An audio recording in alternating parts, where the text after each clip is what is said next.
This page is the vibrant August 1993 cover of Beep! Powerful Mega Magazine Mega Drive, priced at 490 yen. It features charming, toy-like renditions of Sonic the Hedgehog and Tails, amidst other whimsical figures, set against a bright background. The cover prominently lists many exciting titles for both the Sega Genesis/Mega Drive and the Mega CD. Genesis games highlighted include classics like Echo the Dolphin, Phantasy Star IV, Rocket Knight Adventures, Gunstar Heroes, McDonald's Treasureland Adventure, Gauntlet, and Marble Madness. For the Mega CD, games such as Night Trap, Sylphied, Sonic the Hedgehog CD, and Monkey Island are featured. There's also a mention of a special strategy guide for the Super Shinobi 2, and a bonus complete strategy for 3x3 Eyes, Legend of the Holy Demon Part 2.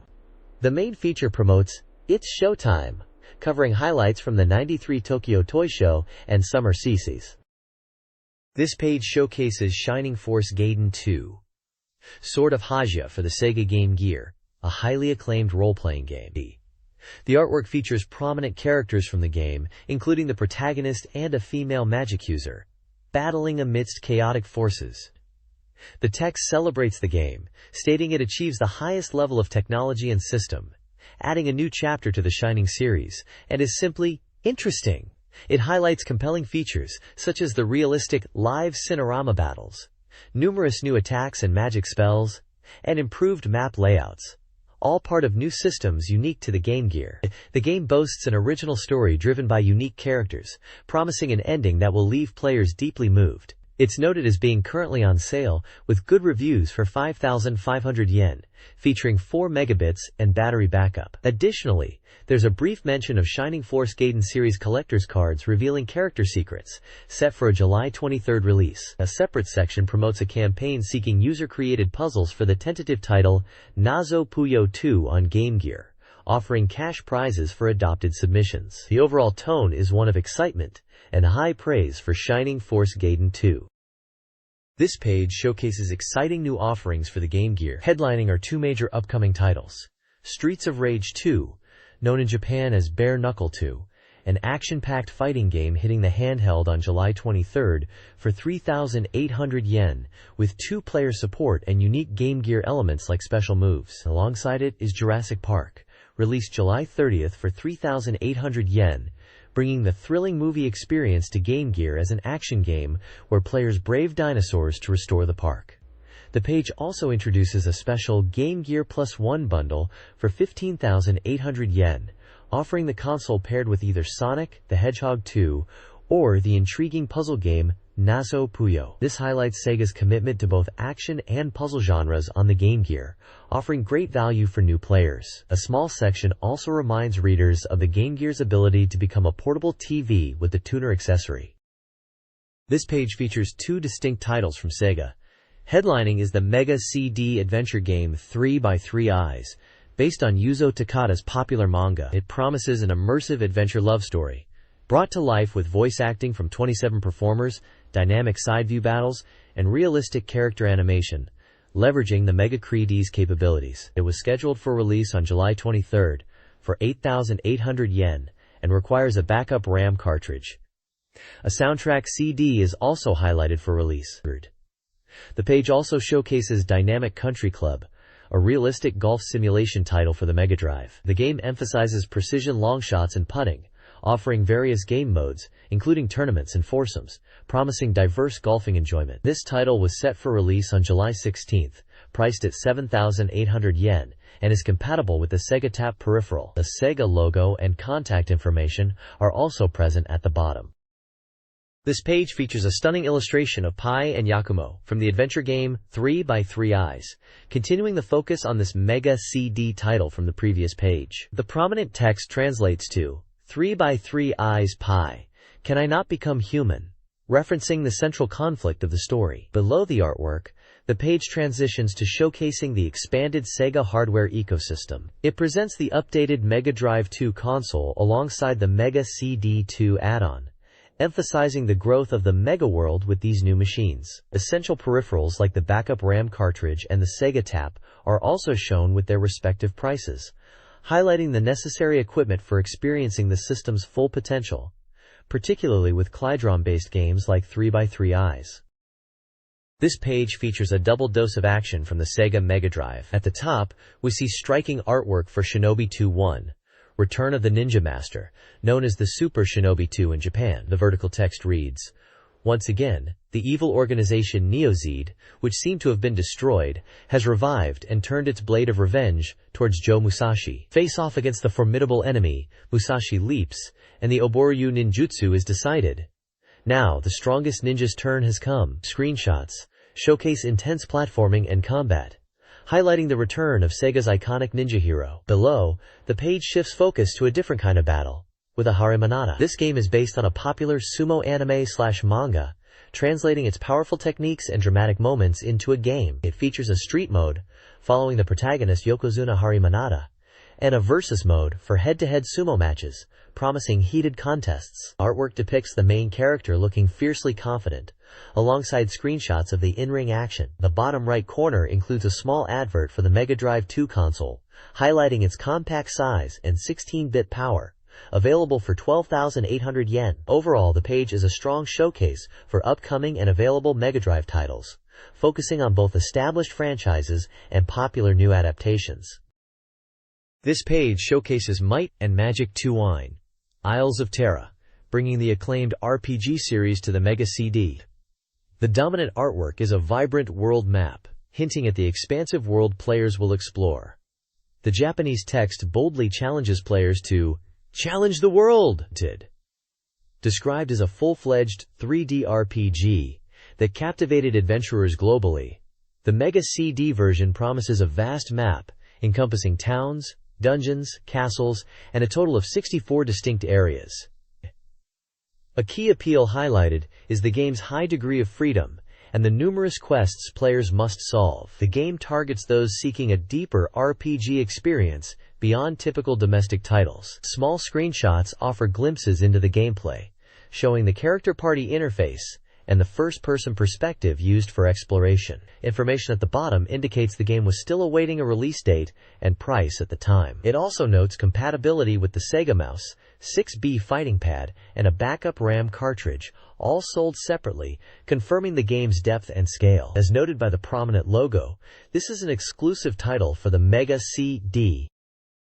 This page is an advertisement for Konami's action game, Rocket Knight Adventures, featuring the heroic opossum Sparkster. The striking visuals include several screenshots showcasing the game's vibrant pixel art and dynamic platforming action, depicting Sparkster using his rocket pack and sword to battle foes in different environments, including a castle setting.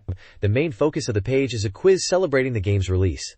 Players are challenged to complete the Japanese title of the game where Sparkster is the main character. Correct entries are entered into a lottery to win various prizes related to Sparkster, including sweatshirts, mugs, badges, and even a special Ohio Sparkster prize. The deadline for entry was August 31, 1993, requiring applicants to send a postcard with their answer and personal details to Konami. This was a common way for companies to engage fans and promote new releases back in the day, offering tangible merchandise as incentives. This page is an advertisement for Konami's action platformer, Rocket Knight Adventures, for the Mega Drive. It prominently features the game's hero, Sparkster, an armored opossum wielding a sword and rocket pack, alongside dynamic gameplay screenshots showcasing battles across diverse environments like forests, caves, and underwater areas. The text highlights the game's intense action and Sparkster's signature rocket attacks against formidable foes. It announces the game's release date as August 6th at a price of 7,800 yen. This page is an announcement for the Sega Mega CD title, Switch, known in Japan as Mahou Yugekitai. It's described as a thrilling shooting game featuring a new idol character for the platform, named Ranmi-chan, who is voiced by Miho Sugano. The artwork prominently features Ranmi, a blonde character with bunny ears holding an ice cream, while riding a large, blue monster. The game promises a wild chase for a treasure key spanning various locations, including Japan, America, and Russia, involving a chaotic mix of enemies from mythological figures like the Seven Gods of Fortune to various animals. The page confirms the game's release date is August 6th for the Mega CD, priced at 7,400 yen. Several screenshots at the bottom offer a glimpse of the vibrant, action-packed gameplay. This page features two distinct Mega CD titles coming soon. The top half is dedicated to The Secret of Monkey Island, described as an overwhelmingly hilarious adventure that goes beyond movies. It introduces Guybrush Threepwood, a boy who dreams of becoming a mighty pirate, and arrives at Malay Island in the Caribbean to pursue this goal. The game promises beautiful female companions, spectral pirate captains, and a variety of interesting characters and comical events, all powered by LucasArts' unique SCUM system, offering an adventure game experience like a movie. It shows several screenshots in a film strip format. The game is set to release on July 30th for Mega CD, priced at 8,800 yen, and supports the Sega mouse. The bottom half highlights a serious mahjong simulation, titled something like Yangao World Cup. It boasts a powerful, practical AI routing and authentic mahjong gameplay. It features a World Cup mode, where players can challenge 88 strong opponents from around the world, aiming to become the world champion. There's also a free match mode for simple games and practicing techniques. The game is scheduled for release at the end of August exclusively for Mega CD, with the price yet to be decided. Screenshots show the mahjong table layout and portraits of various opponents. Both games are published by Victor Entertainment. This page introduces the Sega Mega Drive title, Kishi Densetsu, also known as Night Legend. It's described as a realistic visual and historically accurate tank battle simulation game, utilizing detailed data on various tanks and self-propelled guns. Players take on the role of a German tank commander, leading a unit with the objective of winning battles and surviving the harsh battlefield. Achieving the prestigious Knight's Cross is a measure of success. The page features an illustration of German tanks in action, along with screenshots showing a strategic top-down map view of units and an award screen displaying a medal. The game was scheduled for release on July 30th, priced at 9,800 yen, excluding tax. This page features Human Entertainment's Mega CD exclusive title, Barryarm, known internationally as Heavy Nova. Promoted with the tagline, "At the time of fierce combat you become a hero," this game presents itself as a fresh take on the shooting genre, leveraging the expanded capabilities of the Mega CD. Visually, the page is dominated by striking artwork of the transforming mecha protagonists, alongside technical drawings highlighting its various weapon systems like the Thundercracker and Satellite Bomb. Several screenshots show the mecha engaged in intense combat across diverse environments, from industrial settings to urban landscapes and outer space. The game boasts powerful visuals, animation, and sound effects, along with up to 17 layers of multi-scrolling for impressive depth. Players can adjust the speed of their mecha and utilize 4 different item units and a robot transformation ability, adding strategic layers to the action. The developer highlights 7 distinct stages, each with unique themes, challenging players to penetrate areas like the Gravity Pagoda and assault the Mars base. Beyond the gameplay features, there's a section mentioning Tynes with events like Human Summer Sports Champ 93, and a radio show, showing how Human was promoting their brand and titles. The game was scheduled for release at the end of July 1993, with a tentative price of 7,500 yen. Heavy Nova is a solid shooter that definitely showcased some of the visual flair the Mega CD was capable of. This page features the Mega CD title Sylpheed, a vertical scrolling shooter developed by GameArts. The page prominently displays striking artwork of the game's sleek, futuristic spacecraft, set against a cosmic backdrop. The text highlights the game's innovative use of 3D graphics and CG images to create a powerful sense of immersion and depth, which was a significant selling point for the Mega CD. It emphasizes the combination of high-resolution background visuals, stated as exceeding 40,000 dots, and real-time polygonal graphics, which enhances the game's feel and realism. Key technical features mentioned include accurate collision detection with the background visuals and synchronization with the gameplane's trajectory, achieved through high-speed processing utilizing the Mega CD's CPUs and special hardware. The game boasts smooth, high-speed drawing of polygons at 15 frames per second, in addition to the background animation. Screenshots showcase the game's perspective, showing the player's ship and enemies over detailed polygonal environments, including what looks like a hexagonal structure and a mountainous landscape. The game was scheduled for release on July 30th and priced at 8,800 yen, with illustration credited to Jun Misugi. Sylpheed was a groundbreaking game for its time, pushing the visual boundaries of home consoles.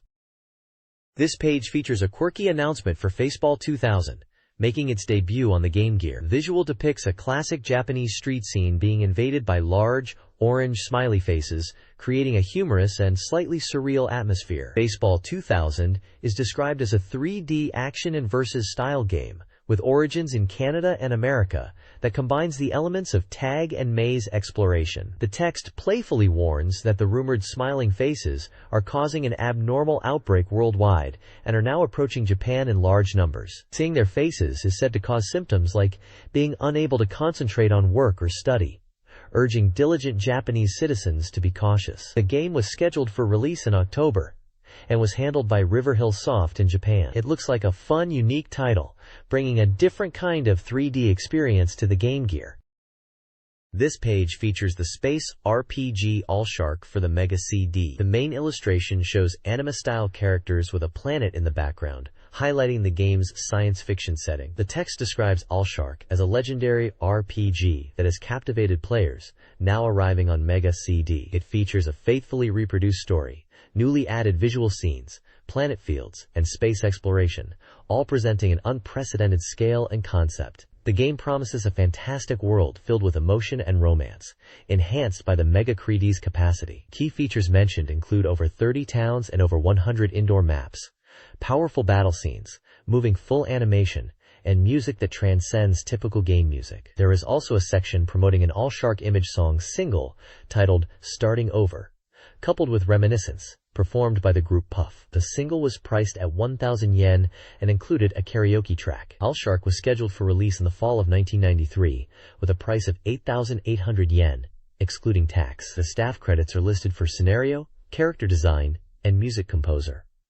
Copyright is attributed to Polydor K.K. and Right Stuff. This page serves as the table of contents, highlighting the key features and articles within the magazine. It kicks off with New Game Scramble, giving readers a quick look at upcoming titles like Virtua Racing, Jurassic Park, Vampire Killer, Castlevania, Bloodlines, Aero the Acrobat, and Rolling Thunder 3. The B-Mega Hot Menu section is split into two parts, featuring popular games such as Columns 2i, Phantasy Star IV, Rocket Knight Adventures, Steel Empire, Gunstar Heroes, Echo the Dolphin, and Road Rash 2. Major features include a strategy guide for Shinobi 2-1, Return of the Ninja Master, and Part 2 of the guide for 3x3 Eyes. There's also a report covering the '93 Tokyo Toy Show and Summer CES, giving a glimpse into upcoming releases. The Mega CD press sections cover various Mega CD titles, including Mansion of Hidden Souls, Night Trap, Sylphid, Sonic the Hedgehog CD, and Might and Magic 2i. A special Urgent Report Volume 2 focuses on both Shining Force 2 and Shining Force Gaiden 2. Images on the page show the Sega booth at a trade show and a screenshot from an action game featuring a robot on water. Numerous smaller articles on various topics and games are also listed with their corresponding page numbers. This page presents sales rankings from Mega Drive, Mega CD, and Game Gear software, alongside a popularity list for recent arcade video games. The console software chart features the top 15 titles. Puyo Puyo remains a dominant force, securing the #1 spot on the main chart and also appearing for the Game Gear version. New releases like Night Striker, Extranzer, and Illusion City. Genesis made strong debuts, landing high positions. Established hits such as Sonic the Hedgehog 2 continue to sell well, appearing multiple times on the list. Other games in the top 15 include Devastator, Sega Classic Arcade Collection, Megalomania, and Snow Brothers. The commentary notes the continued strength of long-selling titles and the impact of new releases.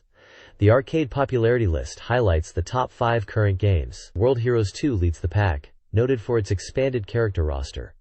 Street Fighter II Turbo is also featured, alongside Lethal Enforcers, Virtua Racing, and Sengoku Ace. The section suggests the recent arcade lineup offers exciting variety across genres. This page shows desired game ports led by Fatal Fury 2 and anticipated Mega Drive releases including Street Fighter II Plus and Shining Force 2.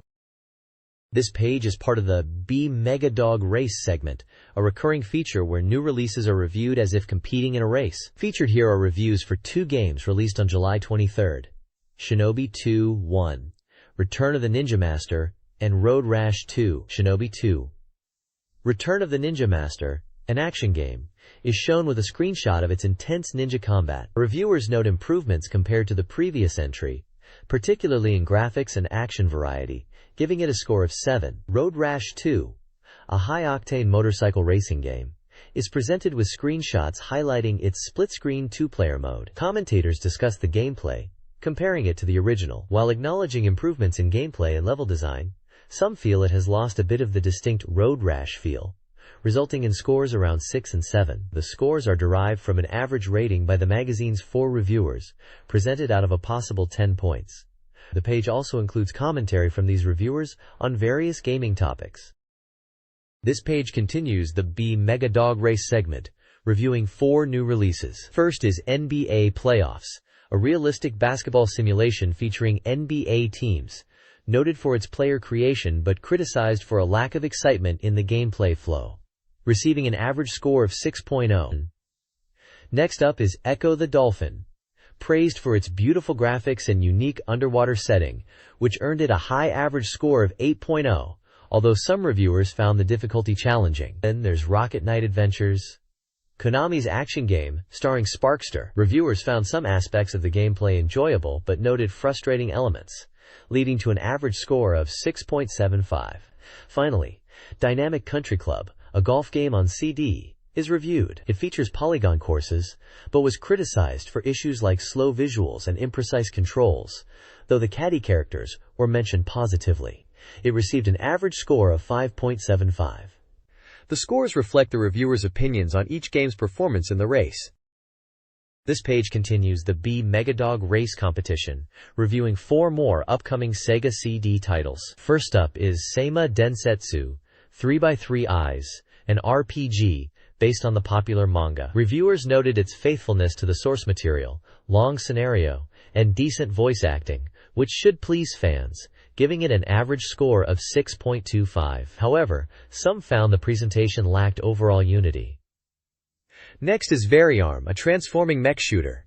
It's highlighted as humans' first shooting game on the Mega CD. The transformation mechanic and graphics were appreciated, but the difficulty level, especially from basic enemy fire, was seen as a drawback. It received an average score of 7.0. The Secret of Monkey Island is reviewed as an adventure game from LucasArts. While the beautiful graphics from the original Towns version were impressive, the reviewer found the gameplay speed slow. The unique humor and jokes were seen as a positive point, resulting in an average score of 6.0. Finally, Cyborg 009 is featured, an action game based on the classic manga. The game revisits the story with high-speed action. While it captures the feel of the source material and has some enjoyable moments, reviewers found the gameplay difficult and the controls for Cyborg 09's acceleration device awkward. The inability to effectively use all 9 cyborgs was also a point of criticism, leading to an average score of 5.75. This page continues the Mega Dog Race, presenting reviews for 4 more titles. First is Arcus 222, a compilation bringing 3 classic RPGs to the platform. The reviews note its traditional feel and the need for grinding, but appreciate the visuals. However, battles are considered monotonous, and character development lacks depth, suitable for those who enjoy old-school RPGs occasionally. Next is Egawa Suguru no Super League CD, a baseball simulation featuring commentary by Suguru Egawa. Reviewers highlight the detailed team analysis and various modes, but find the gameplay feeling unnatural and in need of improvement, suggesting it's mainly for baseball fans. Then there's Kyo Yuge Kitai, a comical shooting game with a unique historical theme. Praised for its parody style and cute graphics, it's noted for having challenging gameplay and impressive boss battles, offering an enjoyable experience. Finally, Shining Force Gaiden 2 is reviewed. This is actually a Game Gear title featured here, a sequel to the popular Shining Force Gaiden, continuing the story. Reviews commend its easy controls, solid story, and impressive presentation for a portable game, noting it feels almost like a console title, and is accessible even to newcomers. This page continues the Mega Dog Race, featuring reviews for Streets of Rage 2, Jurassic Park, and other notable releases this month across different genres. The competition continues with the Genesis action classic, Streets of Rage 2, reviewed alongside its Game Gear port. The Genesis version, a fighting action masterpiece, was also ported to Game Gear, adding original special moves for Axel, Blaze, and Max. While the Game Gear port is seen as a decent effort, some reviewers felt the controls for special moves were difficult, but overall recommend it for Game Gear owners. Also reviewed is Jurassic Park, based on the popular movie. The game lets you explore the island and interact with dinosaurs, featuring combat and vehicle sections. Reviewers noted the game's difficulty increases later on and found issues with item usage and somewhat plain visuals, making it feel a bit uninspired, despite the interesting concept. Beyond the main competition, the editorial staff highlights this month's diverse releases, including strong RPGs like Shining Force Gaiden 2, and unexpected gems such as Echo the Dolphin, praised for its beautiful graphics and enjoyable gameplay. Other notable action titles include Road Rash 2 and the Game Gear port of Streets of Rage 2. The page also points out quality shooting games like Atomic Robo Kid, Barry Arm, and Kaizu Choujin Shubinman 3, along with Konami's Rocket Knight Adventures and Echo the Dolphin, showcasing a strong lineup across genres. This page continues the BeepMD race, presenting the latest standings based on reader votes. The ranking table shows Puyo Puyo remains at the top, while Streets of Rage 2 and Sonic the Hedgehog 2 have dropped slightly. Featured in this installment are reviews for Exoranza, ranked 14th, and J.League Pro Striker, ranked 17th. Exoranza, a shooting game, receives praise for its stunning graphical effects, but gets mixed opinions on its music and pacing. J.League Pro Striker, a football simulation, is noted for its realistic approach and detail, although reviewers felt player individuality and overall speed could be better. Also highlighted is the Game Switch, ranked 38th, and presented as a game with divided opinions. This title is described as a reaction-based game filled with gags and humor, appreciated by some for its unique style, but criticized by others for repetitiveness and the mechanic of interacting with switches. In a separate section, Dragon's Eye plus Shanghai 2i is featured. This Mahjong solitaire puzzle game is considered decent with its random tile layouts and shuffle function, but reviews suggest it lacks overall polish and depth, with visuals and gameplay feeling somewhat bland. This page continues the BeepMD race, showcasing reader-voted game rankings. Notable contenders include Genghis Khan 2, Clan of the Grey Wolf number 61, praised for its diverse units but criticized for lacking significant evolution. Balljacks number 75, highlighted for its music and atmosphere but deemed simple gameplay. Night Striker number 84, a highly recommended Mega CD port praised for its speed and sound effects. Ranma 1/2, Byakuran Akage number 172, criticized for poor artwork and story, and Batman Returns number 239, flawed by its dark visuals and controls. Reader comments are also included. This page features a spotlight on the Mega CD title Magical Girl Silky Lip, reviewed by Real Suzuki as part of the BeepMD Readers Race section, where it placed 49th. The review initially expresses a skepticism towards the game due to its gouge appearance, but ultimately praises it as a surprisingly good game for the Mega CD, highlighting the strong story and memorable characters like Isabella. The unique system using the Cridrom is also noted positively. BeepMD confirms the game had a successful initial launch, selling approximately 30,000 copies despite being on the Mega CD, though subsequent reprints were limited. Reader feedback is mixed, with some criticisms regarding the map layout and inconsistent voice acting, but others praise the story and the emotional impact. The page also includes the ongoing BeepMD Readers Race Game Ranking Table, continuing the list from the previous page, and a brief commentary on the lower-ranked games in the B and C tiers of the odds table. This page continues the BeepMD Readers Race Ranking Table, listing games from rank 178 onwards, showing their previous rank, title, genre, and average reader score. The main content focuses on a special review segment by the magazine's reporters, titled Decision. This magazine's reporters aiming to hit horse ticket, featuring games they recommend. First up is Mercs 2. The reviewer praises the game's intense action and the exhilarating feeling of combat, likening it to the gratuitous violence of the Death Race 2000 movie. Highlights include using the Jeep's machine gun for chaotic destruction and the powerful flamethrower. The review conveys a strong sense of satisfaction from the over-the-top action shown in the overhead screenshot. Next is Michael Jackson's Moonwalker. The review discusses the game's unique style, reflecting Michael Jackson's character and moves, including his signature dance attacks and interactions with enemies. The isometric screenshot shows Michael in action. The reviewer notes the game's charm despite some quirky aspects, like the pet monkey bubbles roll. There's also a small section titled, "Buy it when it comes out next," highlighting Fighting Masters, a fighting game teased with a screenshot and a brief note of recommendation, suggesting it's worth picking up upon release. Finally, a rest horse chart briefly mentions Fatal Fury, possibly indicating its status as a game needing attention or improvement.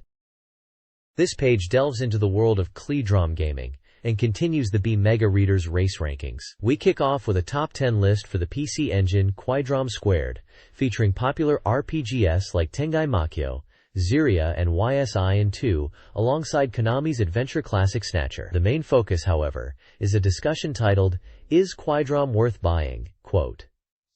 It explores the potential of Kleedrom technology, contrasting the approaches of PC Engine CD and Mega CD. The article features striking images highlighting the visual capabilities, discussing how Kleedrom offers enhanced graphics suitable for genres like RPGs and point-and-click adventures, though questioning its appeal to younger players compared to adults. Continuing the ongoing reader-voted rankings, we see a long list of games and their average scores from rank 245 onwards, including titles like Jewelmaster, Tasmania, and the highly anticipated Street Fighter 2-Plus mentioned in the editorial. The page also includes fun reader participation sections, a contest to predict the final rank of Golden Axe 2-Ins upon its release, and another odds game contest asking readers to predict the average score of a future Mega CD release, Micro Cabin's Illusion City. Finally, the editorial provides commentary on the reader rankings, noting the intense competition at the top and the anticipation for major upcoming releases like Sylphid and Street Fighter 2, which are expected to significantly shift the leaderboard. This page dives into the vibrant world of the J.League, highlighting a key match from the Suntory series. The main focus is on the game between Yokohama Flugels and Jeff United Ichihara, which took place on June 9th. Despite Jeff's solid performance, they ultimately lost 10 to a late goal by Udoro of Flugels, scored right before the end of the second half. The match report details the back-and-forth action, with both teams creating chances but struggling to find the net until that decisive moment. While this loss impacted Jeff, the page notes they were still in a strong position, sitting third in the league standings as of June 9th, and expected to regain their form. A separate feature highlights Arsene from Kashima Antlers, praising him as a hot top scorer in the league. The page also includes a table showing the J.League standings as of June 29th, with Kashima Antlers leading the pack, followed by teams like Yokohama Marinos, Verdy Kawasaki, and Jeff United, among others. Cartoon animal characters, likely team mascots, or general football illustrations, are also featured at the bottom of the page. This page shifts gears entirely to cover the 1993 All Japan F3000 series, specifically the fourth round held at Suzuka Circuit on May 22nd and 23rd. The main focus is on the intense battle between top Japanese driver Kazuyoshi Hoshino and the strong contingent of foreign drivers, highlighted by Eddie Irvine. The race saw Irvine take the victory, making him the fourth different winner in just 4 races, which keeps the championship chase wide open. Hoshino finished a strong second, placing him second in the point standings and a key contender. Thomas Danielson rounded out the podium in third place. The page also notes the performance of drivers sponsored by gaming companies. Akira Takamura, driving for Technos Japan, had a great race finishing in 4th place, the highest position for a Japanese driver in this round. Sadly, Akihiro Ishikawa, driving the car sponsored by Capcom, had a disappointing retirement due to electrical issues. The page includes photos of the drivers, race action, the podium celebration, and features the Grid Girls, including those representing Capcom and Promise. This coverage highlights the excitement of the racing season and the interesting ties between the motorsport world and Japanese companies, including those known for video games. This page delves into the world of Sega Mega Drive CMS, focusing specifically on the evolution of RPG commercials. It kicks off by highlighting the CM for the original Phantasy Star, detailing key scenes like Elisa drawing her sword, eerie monster eyes, the impressive smooth-scrolling dungeon view that was groundbreaking for the time, and finally showing the console itself. The magazine notes how impactful this early CM was for fans. Moving on, it provides a historical look at Sega's RPG CMS, showcasing examples such as Phantasy Star II focusing on battle scenes, Vermilion using a physical diorama set, Sorcerian centered on the game screen itself, Phantasy Star II is incorporating real actors, and Shining in the Darkness depicting a fantasy world location. The commentary suggests that early RPG CMS were relatively simple, but became more elaborate as the genre gained popularity and production budgets increased, sometimes featuring detailed sets used for only a few seconds. Finally, the page touches upon the latest CM information, highlighting the commercial for the Sega CD2, Mega CD2, featuring animation from a Sega animation project, and even showing a room rendered in CG, and a humorous karaoke segment, indicating a shift towards more dynamic and varied CM styles. This page features the BeepMD Network Corner, introducing Capcom's new wrestling game, Muscle Bomber, The Body Explosion. The magazine highlights the game's excellent control scheme, noting it's as responsive as Street Fighter II, which will draw players into the action. The page profiles some of the game's characters, including the legendary Mike Macho Hager, a former Street Fighter turned mayor, who is tough in the ring, but has a soft spot for his daughter. His stats are listed as 202 centimeters tall, 140 kilograms, aged 40, from New York. Also featured are Alexei Zarazov, the Red Lion, a Russian wrestler trained since childhood, 192 centimeters, 120 kilograms, age 25, from Moscow, and Lucky Colt, the Florida Wild Horse, another former Street Fighter recently pursuing Hager's daughter Jessica, 192 centimeters, 125 kilograms, age 24, from Florida. Other characters like Titan the Great, Astro, Butto, and Mr. X are also showcased. Gameplay involves both one-on-one matches and frantic four-person team battle royales, with victories coming via pinfall or submission within the time limit. If time runs out, the wrestler with more health wins. The game features interactive elements, like using the corner posts for power-ups, and weapons sometimes appearing under the rings. Screenshots illustrate the single match, battle royale, corner post interaction, and finding items under the ring. This page brings us BeepMD news and information. The headline announces the release date for Pioneer's highly anticipated laser-active multimedia machine, August 20th. The standard player will be 89,800 yen with remote, while the MegaDrive pack for MegaDrive, Mega CD, and MegaDrive software is 39,000 yen with 6B pad, and the Luldrum Squared pack is also 39,000 yen, both priced lower than expected. The system utilizes SCADROM technology for detailed, long-duration video and audio, providing advanced home entertainment. 5 compatible software titles will launch alongside the hardware, with more to follow. The page showcases these 5 launch titles, including Pyramid Patrol, a high-definition CG shooting game, and I Will, an interactive movie set in London with bilingual audio, perfect for language learning. There's also The Great Pyramid, a digital picture book series, and for Luldrum Squared, The Judgment of Evil and Quiz Econosaurus are listed, with the note that adult titles are also planned. Further down, an events section highlights a special Yusei Sega World recording of the Jikyu Megumi Hayashibara radio show with Sega, held in Osaka on June 13th.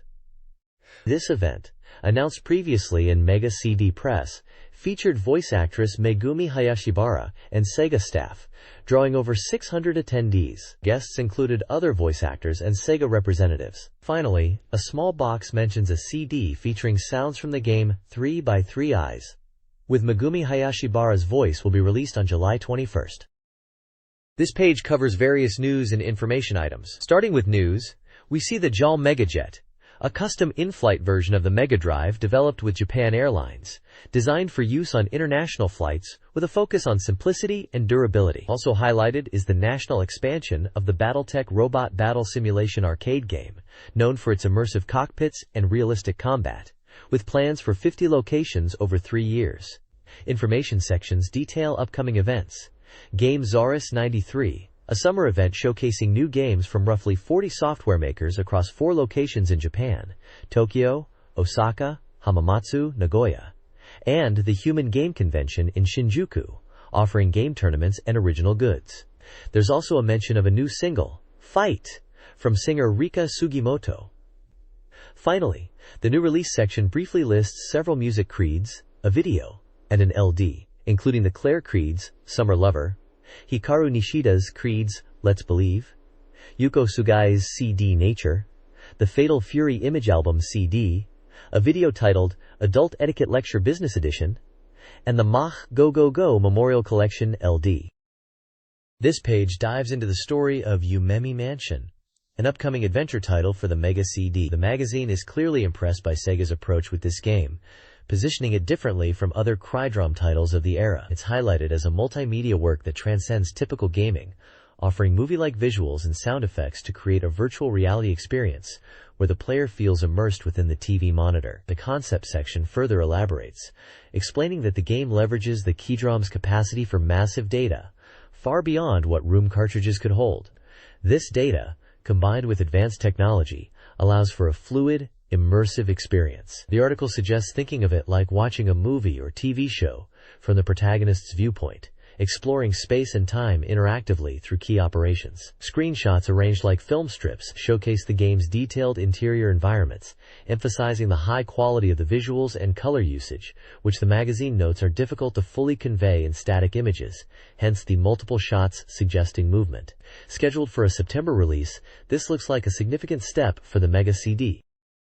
This page continues the look at the story of Umemi Mansion for the Mega CD. The system section explains the unique control scheme, eliminating icons, cursors, and windows, common in other adventure games. Control is primarily done through the player's D-pad, with information conveyed through visuals and audio, aiming for a seamless, movie-like experience from the protagonist's perspective without interruption. This approach aligns perfectly with the immersive virtual reality concept discussed on the previous page. The object section reveals the game's premise, a story about two siblings who find a strange butterfly, leading the sister to enter a mysterious mansion. The goal is to rescue her from this mansion, which is said to hold a legend where a dancing, light butterfly turns people into butterflies. The visuals continue the film strip style, showcasing various interior shots of the mansion, emphasizing the game's focus on creating a detailed and atmospheric environment. The page title reinforces the idea that this game is opening a new world of interactive experience. This page continues the look at the Mega CD title, Mansion of Hidden Souls. It focuses on the game's sensory experience, emphasizing the numerous movements designed to stimulate sight and hearings. The gameplay involves exploring the mansion from a first-person perspective using the D-pad, zooming in on objects to investigate without relying on traditional icons or commands, encouraging players to look closely at everything. Screenshots highlight various atmospheric details, including a room with a mysterious sound emanating from a sofa, a view looking down from a balcony emphasizing the sense of height, and the significant butterfly that plays a central role in the mansion's legend. A section titled From Sega includes developer insights, highlighting the game's technical prowess. It features full CG motion with a massive polygon count, noting this would take immense time on a standard PC, made possible by the Mega CD. It also details the use of streaming technology for simultaneous video playback and high-quality 32 kHz stereo audio. This multimedia approach, utilizing the MegaCreedy's capabilities to their fullest, aims to deliver a powerful visual impact and create a new kind of interactive world beyond typical games. The page concludes by stating that multimedia brings the CD format to life. This page highlights upcoming Mega CD titles that are pushing the boundaries of interactive entertainment. First up is the tentative title, Axe 101, a 3D cockpit shooter. Players navigate branching paths, destroying enemies and obstacles. What's significant here is the extensive use of cinematic frameworks and CGI, positioning it as an interactive movie experience. The developer hints that playing the game allows you to witness the evolution of the genre itself. Next is Night Trap, known in Japan as Machine Family Villa Floor Plan. This adventure game puts you in the role of an agent from SCAT, Sega Control Attack Team, monitoring a house where guests are mysteriously disappearing. You must use surveillance cameras and activate traps to protect the remaining occupants. The game is built entirely around digitized live-action video, striving to be a groundbreaking interactive movie by compressing vast amounts of data. The interface shows a floor plan with camera feeds and trap controls, crucial for tracking intruders. Both games showcase the MegaCreedy's power to deliver visually rich, cinematic experiences. This page delivers exciting news for fighting game fans, dedicated to over 6 million players nationwide. It's all about the Mega Drive version of Street Fighter II. The big news is the official name change to Street Fighter II-Plus and the confirmed release date in September. What's particularly impressive is the massive 24 megabit room size, significantly larger than other console versions like the PC Engine and Super Famicom, which were typically 20 megabits. The article ponders what this extra capacity means for the Plus version, particularly regarding the new elements mentioned by Capcom. Screenshots show gameplay, including a Guile mirror match and a Bison vs. E-Honda fight, suggesting faithful graphical reproduction. The editorial team speculates on potential additions, predicting near-perfect character pattern reproduction and the inclusion of new game modes, possibly enhancing the Versus mode. While they received a sample of the Dash version, the full contents of the expanded Plus version remain a source of speculation, promising a highly polished and expanded fighting experience.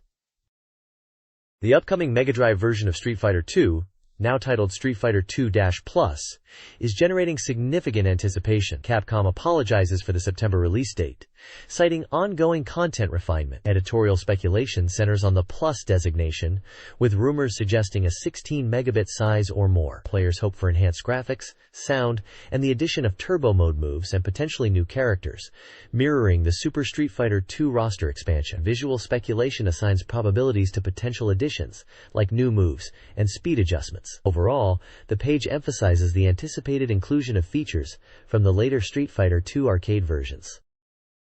This page brings us more news on the anticipated Mega Drive release of Street Fighter II-Plus. It reports on the game showing at a recent toy show, but notes that the version displayed was still an early build, primarily based on the existing Dash version, with only minor graphical updates seen so far, like tweaks to Ryu and Ken. This was in contrast to the Capcom booth's main focus, which was clearly on the Super Famicom's upcoming Street Fighter II Turbo, highlighting its increased cartridge size, 20 megabit, and the inclusion of turbo speed and all the boss characters, M. Bison, Balrog, Vega, Sagat, from the arcade. The page also features reader feedback, showing strong excitement for the Mega Drive Plus version. Fans are eagerly discussing what the Plus might mean, hoping for features like restored graphical details and stages missing from previous home versions due to capacity limitations, and a game that can truly rival the quality of the SNES Turbo release. Some even suggest innovative ideas like incorporating Mega Modem support for online battles, which would be a significant advantage. The magazine is calling for more reader submissions and promising coverage of received materials, including illustrations, with a chance to win the game itself. The screenshot shows a battle between M. Bison and Ken on M. Bison's stage, noting how strong M. Bison was in the original Dash version, and looking forward to his performance in Plus. This page catches us up on the latest new software for the Sega Mega Drive. It highlights two major upcoming titles. First up is Virtua Racing. Building on the previous month's coverage, this update shows significantly improved graphics compared to the version previously displayed at a toy show. The polygons are finer, and USA elements like a tachometer and course map are now visible in the screenshots. The article emphasizes that this Mega Drive version is being developed with direct involvement from the arcade team, and will feature a special high-speed processing chip to perfectly replicate the arcade's feel, not just the look. Anticipation is extremely high for this port, which is shown here to be 25% complete. Next is Jurassic Park, an emergency release timed with the movie's opening. Developed by Sega of America, this is a 16 megabit horizontal scrolling action game. It brings the thrill of the bioengineered dinosaur amusement park to the console, letting you choose to play as either the movie's protagonist, Drive Grant, or even a dinosaur. The article praises the impressive graphics and promises realistic, dynamic dinosaur movements. Screenshots show Drive Grant navigating the park and a tense encounter with a velociraptor. The game is listed as 80% complete. The page also lists other upcoming titles like Pebble Beach Golf Links, Party Quiz Mega Q, Dyna Brothers 2, Vampire Killer, Castlevania, Bloodlines, Yu Yu Hakusho Gaiden, Battlemania Daiginjo, Battlemania 2, King of the Monsters, and Koto Ryumon, Mashung. 4 upcoming Mega Drive games are previewed. Pebble Beach Golf Links is a realistic 3D golf sim at 60% completion, featuring 2-player support. Party Quiz Mega Q, a quiz show-style game for up to 5 players, is 55% complete. Dyna Brothers 2, a sequel to the original, is 70% complete, boasting 2-player battles, new characters, and improved AI. Finally, Castlevania, Bloodlines, Vampire Killer, is only 10% complete, but showcases improved graphics compared to previous previews. The games represent diverse genres, from simulation to action. This page previews 4 diverse upcoming Mega Drive titles. First up is Yu Yu Hakusho Gaiden, an adventure game based on an original story, currently 30% complete. Screenshots show dialogue scenes with series characters, and even hints of transformation or combat. Next, at 70% complete, is Troubleshooter 2, known in Japan as Battle Mania Daiginju. This sequel to the challenging shooter promises explosive action and boss battles, though the write-up notes more details are expected later. Vic Tokai's Time Dominator is also briefly mentioned. We also see King of the Monsters, a 90% complete port of the Neo Geo monster action game, where giant creatures battle it out in famous Japanese cities, destroying everything in their path. Finally, Yan Ou2 Ryumon, a mahjong game at 55% completion, is being ported from PC, featuring official rules, pro match viewing, and support for the Sega mouse, offering a solid mahjong experience.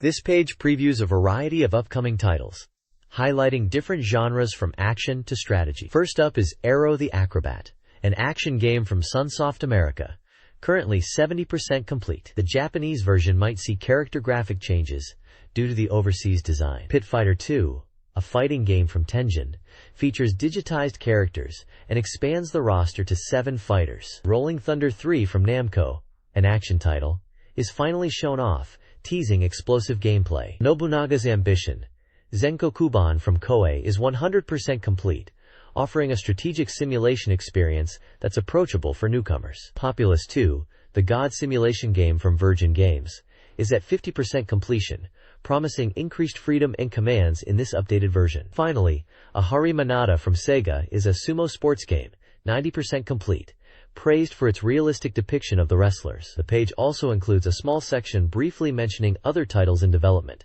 like a J.League soccer game, a TMNT fighting game, and sequels to Desert Strike and Advanced Military Commander.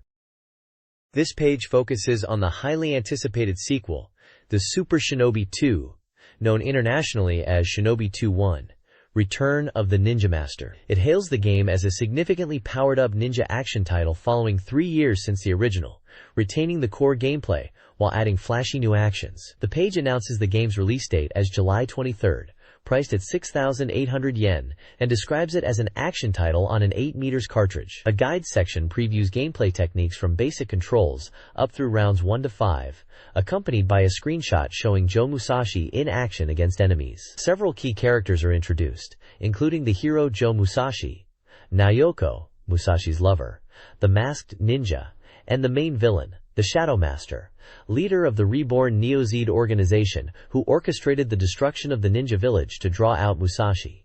The page also includes some flavor text, presented as a ninja creed, emphasizing principles like swift movement, concealment, and resolute spirit. The magazine expresses a positive view, noting the game avoids the pitfalls of sequels by introducing new elements smoothly, while preserving the series' atmosphere. This page delves into the gameplay mechanics of Shinobi 2-1, Return of the Ninja Master, providing a guide to mastering the basics and utilizing Joe Musashi's abilities. It explains the core side-scrolling action, the 7 rounds with 3 stages each, and the use of swords and shurikens as Musashi's primary weapons, noting that contact with obstacles or enemies reduces health. The page details fundamental actions, like attacking with shurikens at range, or sword up close, defensive blocking, and basic jumping, each illustrated with screenshots. It then introduces several special techniques, including the multi-directional 8-direction leap and shuriken throws, wall kicks for vertical progression, a powerful dash/slash, a dive kick, and the ability to hang from certain points. These techniques are described with input methods and accompanying images.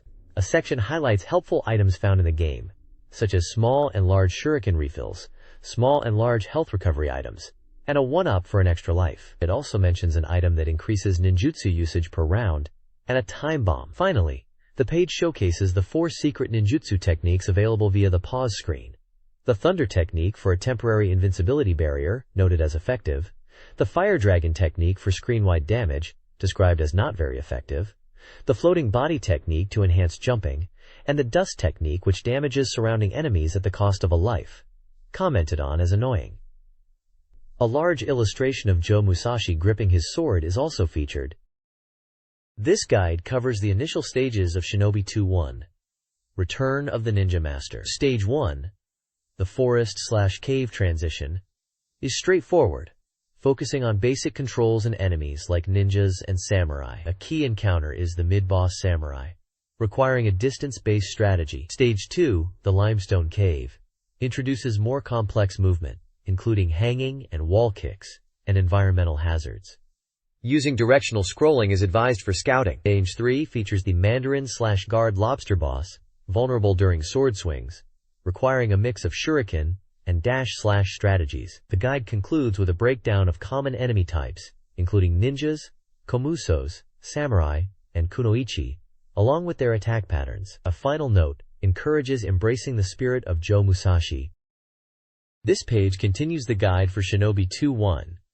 Return of the Ninja Master, moving into Round 2, which covers infiltration into Neo Zed's hidden facilities. The guide breaks down the stages within this round. Stage 1, the Battlefield Ruins, features horseback riding segments, where the player must navigate obstacles and combat the mid-boss, the High Ninja Shadow. Careful control and timing are crucial here.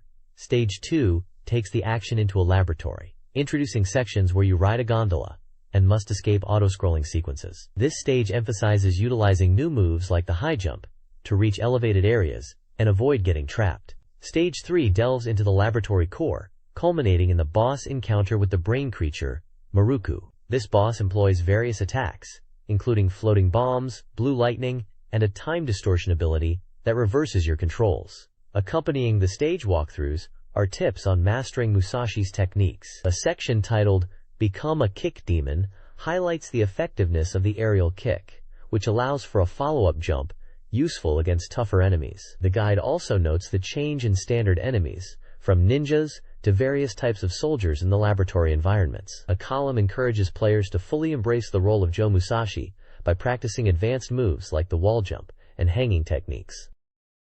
This Shinobi 2-I guide details Round 3's Biolab, focusing on the biological weapon factory and underground processing plant. Challenges include flickering lights, hazardous conveyor belts, and enemies like biobats and experiments. The guide emphasizes crucial movement techniques, including advanced jump combinations, utilizing wall jumps and 8 directions jump, and precise timing for dodging attacks. It also covers basic enemies and a boss fight against the Hydra, highlighting strategies like dodging its attacks, targeting its eye, and utilizing the dash/slash for invincibility. Mastering precise controls and observing the Hydra's patterns are key to victory.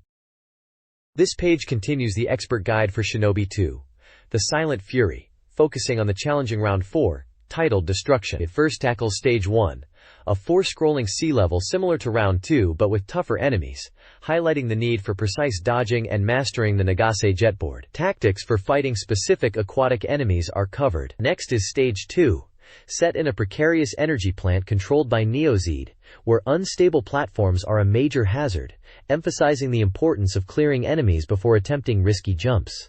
The guide concludes Round 4 coverage with Stage 3's boss, the flying tank codenamed Masao. This boss is a persistent threat, with multiple forms and evolving attack patterns, demanding constant movement and careful timing to evade its varied assaults, including dive attacks and homing missiles. The page also details minor enemies encountered in this round, such as Hover, Flame, Feather, and Armored Ninjas, outlining their combat traits and durability. A brief column humorously muses on the journey to becoming a ninja, like Joe Musashi. This page continues the expert guide for Shinobi 2-1. Return of the Ninja Master, now covering Round 5. Electronic Monster.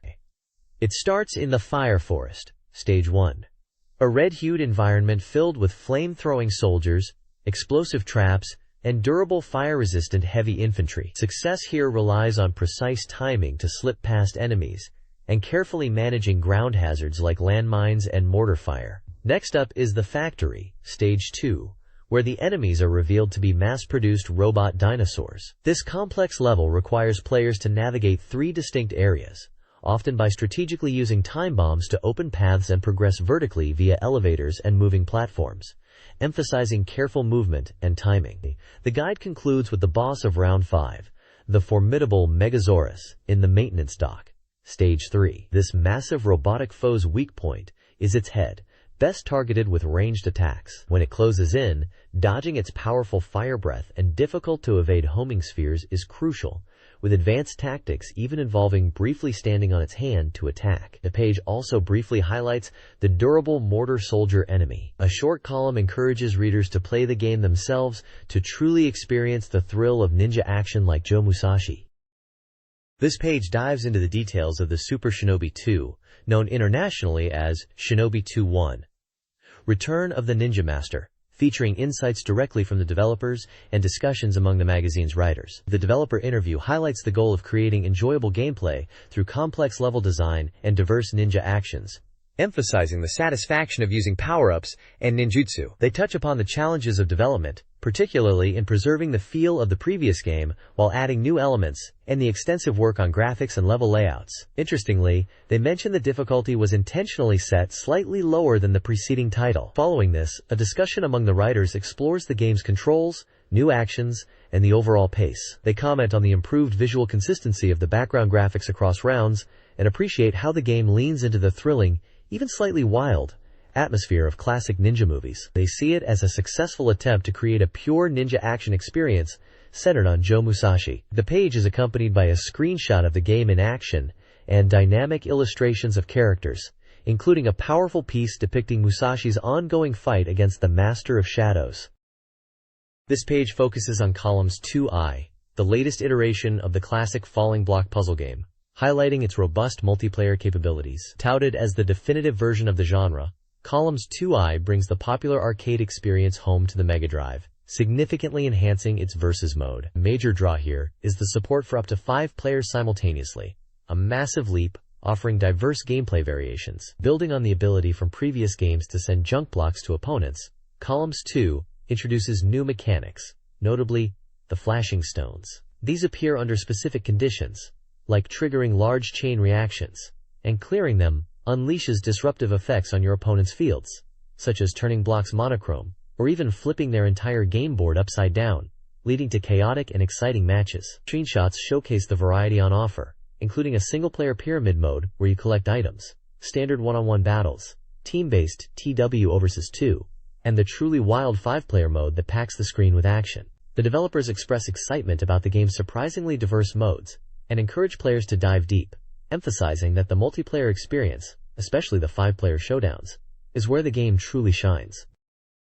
This page gives us a detailed look at Phantasy Star IV, based on a sample shown at a toy exhibition. The focus is squarely on the battle system, which is described as an evolution of Phantasy Star II's mechanics. The game introduces refined battle commands, including a macro system that allows presetting actions, and expands the action marks used for selecting character actions from 4 types in previous games to 5, adding a new special skill option which significantly impacts combat strategy.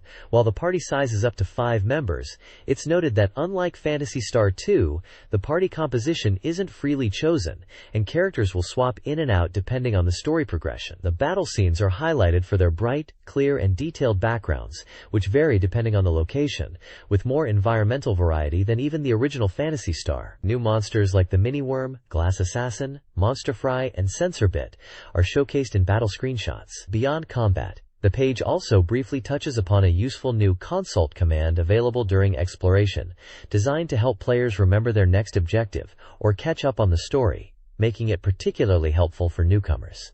The next page continues focusing on Phantasy Star IV. This page continues our look at Phantasy Star IV, diving deeper into the combat system, specifically focusing on the array of techniques and special skills available to your party members. The game distinguishes between standard techniques and character-specific special skills, the latter having limited uses that replenish. A key new feature is the combination battle system, allowing specific techniques and skills to be chained together for powerful, unique effects. The page uses color-coded belts, blue for direct attacks, pink for techniques, and yellow for special skills, to visually categorize actions. We're shown several characters and their unique abilities. Chaz, the main protagonist, demonstrates the hunter knife and Grant.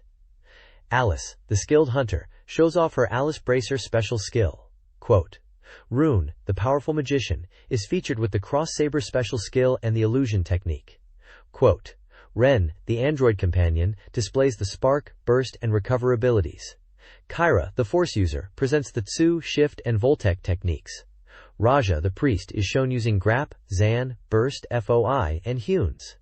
Below the combat breakdown, the page shifts focus to the world map, previewing the village of Krupp, situated by a lake on the desert planet Motavia, and hinting at a mysterious shrine nearby. Finally, a message from the developers confirms the upcoming release of Phantasy Star IV, highlighting the refined battle system and promising new, enjoyable elements are being added for the planned year-end release. This page dives into the exciting world of Konami's action-packed platformer, Rocket Knight Adventures. It highlights the game's protagonist, Sparkster, an opossum knight equipped with a powerful rocket pack, described here as a strong yet admirable hero. The page teases the game's release, offering a sneak peek right up to the final stages. It provides a brief story synopsis. A peaceful kingdom is invaded by an army of pigs from the Devotindos Empire, leading to the kidnapping of Princess Sherry. Sparkster arrives to find the kingdom under siege by a massive airship and sets out to rescue the princess, facing off against his nemesis, Axelgear, who is also the princess's captor and Sparkster's former teacher. The article touches on the gameplay, emphasizing the high difficulty, especially in the later half, requiring players to master Sparkster's unique moves, including using his rocket pack for flight and a drill attack. Screenshots showcase diverse environments, intense boss battles, and even vehicle sections like a minecart ride. The page also mentions the reward of seeing cool cutscenes after defeating bosses. Finally, it promotes some awesome Rocket Knight Adventures merchandise that Konami is offering. This Rocket Knight Adventures guide delves into Sparkster's crucial rocket attack, highlighting its use for movement, combat, and reaching new areas. Mastering the attack's charge and directional control is essential. The article emphasizes its importance in later stages and notes humorous details like Sparkster's panic reactions and overcharging penalties. The guide also revisits key moments from the 7 stages, focusing on memorable enemies like the Grindade and Dagger, and vehicular sections, including pig-driven tanks. It showcases boss battles like the multi-jointed robot in the King's Room, illustrating these points with screenshots. This page continues the in-depth look at Rocket Knight Adventures, providing insights into stages 2 through 5. Stage 2 introduces challenging underwater sections with different controls, noting a charming animation of Sparkster using his tail on pillars. It also features a minecart sequence with difficult jumps and spikes, culminating in a mid-boss battle fought from a vehicle. Stage 3 is a treacherous lava stage, where footing is scarce, and touching the lava means instant death. The guide highlights the necessity of precise movement and using the rocket attack carefully. It details encounters with a crab mid-boss and riding a 2-legged mech across the molten rock before the main boss fight. Stage 4 focuses on the aerial pursuit of the airship that captured the princess.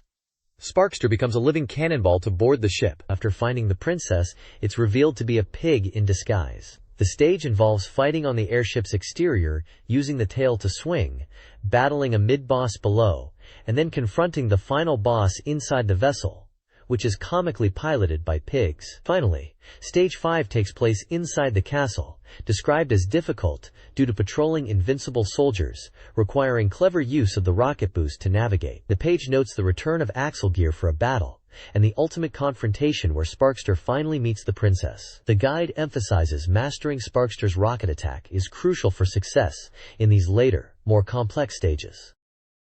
This page continues the comprehensive guide to Rocket Knight Adventures, moving on to the later stages. Stage 6 takes the action into outer space, after Sparkster rescues the princess. Granted the power of flight, this entire stage shifts to a pure shooting gameplay style, requiring precise control to navigate. You'll face unique space enemies, reminiscent of other Konami titles, before a major showdown with Axelgear, who wields powerful laser attacks. Stage 7 is the infiltration of the enemy's base, hinting at the final confrontation.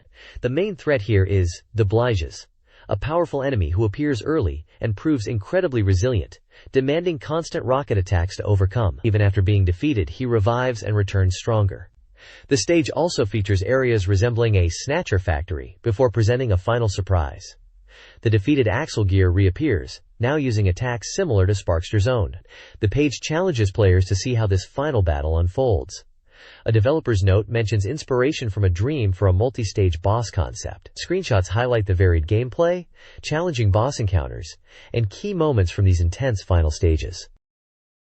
The next page features Knight's Legend, likely an unreleased title, under the Mega Hot menu heading, promising players they can create their own knightly legends, with a 100% completion gauge indicating single player only. The page highlights the key element of tank warfare, focusing on the player's role as a German tank commander. The aim is to lead troops to victory, initially with weaker tanks that get replaced with newer, high-performance models as the game progresses. The page introduces early-game tanks like the Steel Steeds, with a showcase of rivals and the Soviet tanks, BT-7, BA-10, T-26, and T-34.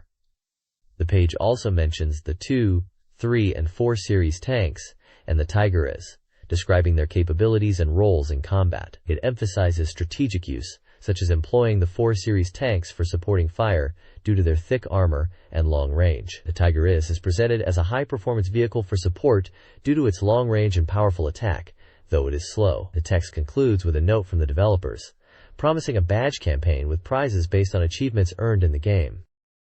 This page is titled BeepMD and features readers' opinions about Sega's commercials and games. One reader feels that Sega's commercials aren't as good as Nintendo's, which focus on animation and characters rather than just game footage. Another reader mentions that while the Mega Drive, Genesis, has good quality games, the commercials lack impact and are too short, suggesting focusing on one TV show to showcase them. One person proposes a show focused on game introductions. Other readers suggest using arcade game demos in commercials, or using Sonic and Tails as news anchors to introduce games to appeal to younger audiences. Some feel that Sega's commercials are too serious or confrontational, referencing older commercials like the Neighbors game, and suggesting focusing on promoting the product in a more straightforward way. The page also includes a section where readers discuss the level of faithfulness in game ports and highlights the October issue's theme related to that topic. Some people want to see more impactful Sega commercials and feel that the company name is becoming better known, especially as many people still refer to all consoles as Famicom. The User's Voice section features reader opinions on games. One reader advocates upgrading the Mega Drive's hardware instead of developing a new 32-bit console. Another praises Night Striker, despite its graphics, appreciating its speed and sound. Other comments include requests for an AC adapter, game therapy suggestions, location inquiries, nostalgia for arcade games like Fatal Fury, and opinions on various topics, from the annoyance of J-League chants to the desire for a new Doraemon. The page also includes lighthearted jokes and questions. This page is called BeepMD, and it's a collection of fan art and comments from readers. Readers send in their own artwork and thoughts about various games, with a short comment from the magazine staff. The artwork features characters from a variety of titles, including Gunstar Heroes, where a reader requested more illustrations in the same style. Phantasy Star, a reader expressed how much they wanted the project to come to fruition. Streets of Rage 2, where the artist drew Blaze and a comment about the fighters. Dai, Makaimura, Ghouls, and Ghosts, which has a reader's rendition of the night. Street Fighter 2, drawn of Vega and Chun-Li. Golden Axe 2, featuring characters from the game with some other fighting games.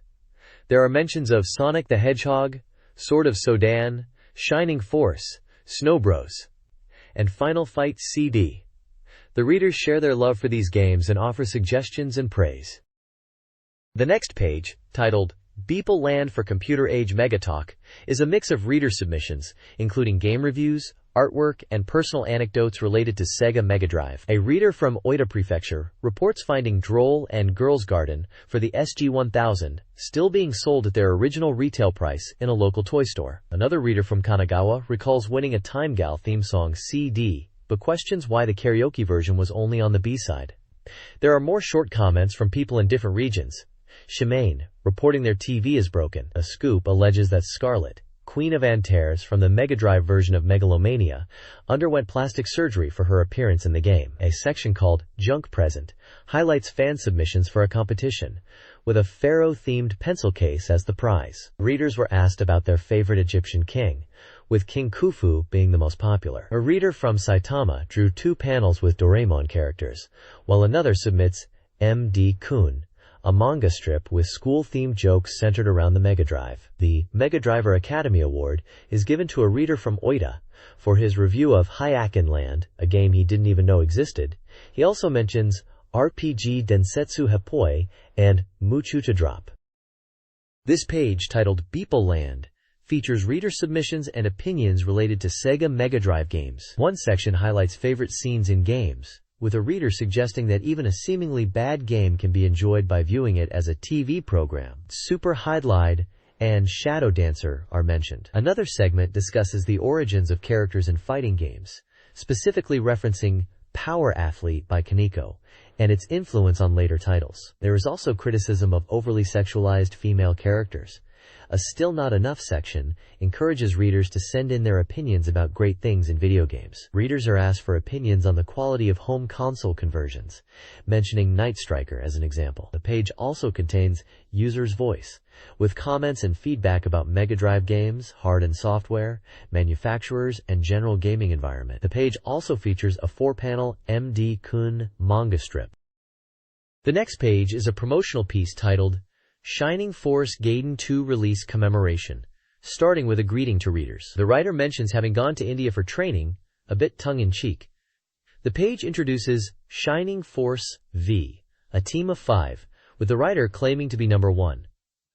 The team's mission is simply to eradicate evil, and mentions Dark Dragon and IOMU, downplaying their difficulty. The writer then humorously recounts an incident of being ambushed and pummeled, searching for the culprit, who had already fled. It is also mentioned that the writer is going on an evil extermination trip. The team is looking for Shining Force versus vehicles and monsters, and is also seeking theme song ideas. The reader is asked to contribute, and the piece ends with the suggestion of a possible game adaptation. The page shows photos of the 5 team members, labeled 1 through 5. A theme song titled Susume Shu Versus by Tadayasu Taguchi is included, with lyrics calling for defeating evil and a reference to the Milky Way. This page presents a variety of content related to the gaming scene. Koichi Takahashi reflects on the industry, noting a decline in arcade game activity after the release of Dragon Quest V and Final Fantasy Versus. He wonders if this signals a larger problem, and discusses how major games used to drive the market, but he feels recent titles haven't created the same buzz. He also touches on the changing market dynamics with the entry of electronics manufacturers into the gaming space. The Taguchi's Dojo segment features discussions about the music in Shining Force 2, and humorous exchanges between Taguchi and a character named Michio. Michio is asked to make a theme tune for Hyde V, and the segment ends with the threat of Hyde versus taking over the world. The Sonic Su Mania section includes fan art and messages related to Shining Force 2. Fans express their excitement for the game. Finally, Hanako's OL Diary apologizes for delays in shipping Sonic Su commemorative items due to work on Force 2 and the Gaiden titles. There is also mention of a yogurt doll received from a painter. This page is titled Treasure Factory, and features various segments related to Sega Genesis, Mega Drive games. It starts with a report from a toy show, focusing on reactions to Shining Force 2, Sonic CD, and VR, including comments about Mac and Gunstar Heroes. It discusses the developers' confidence and the enthusiastic reactions to these games, especially Gunstar Heroes. There's a section dedicated to the sound of Gunstar Heroes, praising its funky and energetic music and sound effects. It highlights the unique atmosphere created by the game's retro-inspired melodies and rhythms, emphasizing that this kind of sound is exclusive to the Mega Drive. The Network section features fan letters and artwork, particularly highlighting responses to Gunstar Heroes and the High Har Award. The first winner of this award is announced from Tokyo and is a fan of treasure games. There is a lot of fan art and comments. There are also snippets of information and images, including a photo of Sega employees and a drawing of a Zako character from Gunstar Heroes. The next page starts with Industry Lecture and features an interview with Kaname Shindo, who jokingly mentions being busy with McDonald's before transitioning to discussing his work at Treasure. He notes that Treasure ensures its employees maintain a reasonable lifestyle, even though some programmers are incredibly dedicated. He mentions that the average sleep time until a game is completed is 3 hours, even on weekends. Next is a section called Otaku Exploration, featuring the game Grobda by Namco from 1984. Talks about the game's focus on player skill and strategic choices between offense and defense. The reviewer mentions that Grobda doesn't allow simultaneous attack and defense, making each decision crucial. New Face Introduction introduces Doda Ojino with an illustration of her initial experience with computers. There's a section of Kyokai's first-year heartful essay, featuring Tomoyo Chisei and Miyako Minako, in which they discuss their opinions.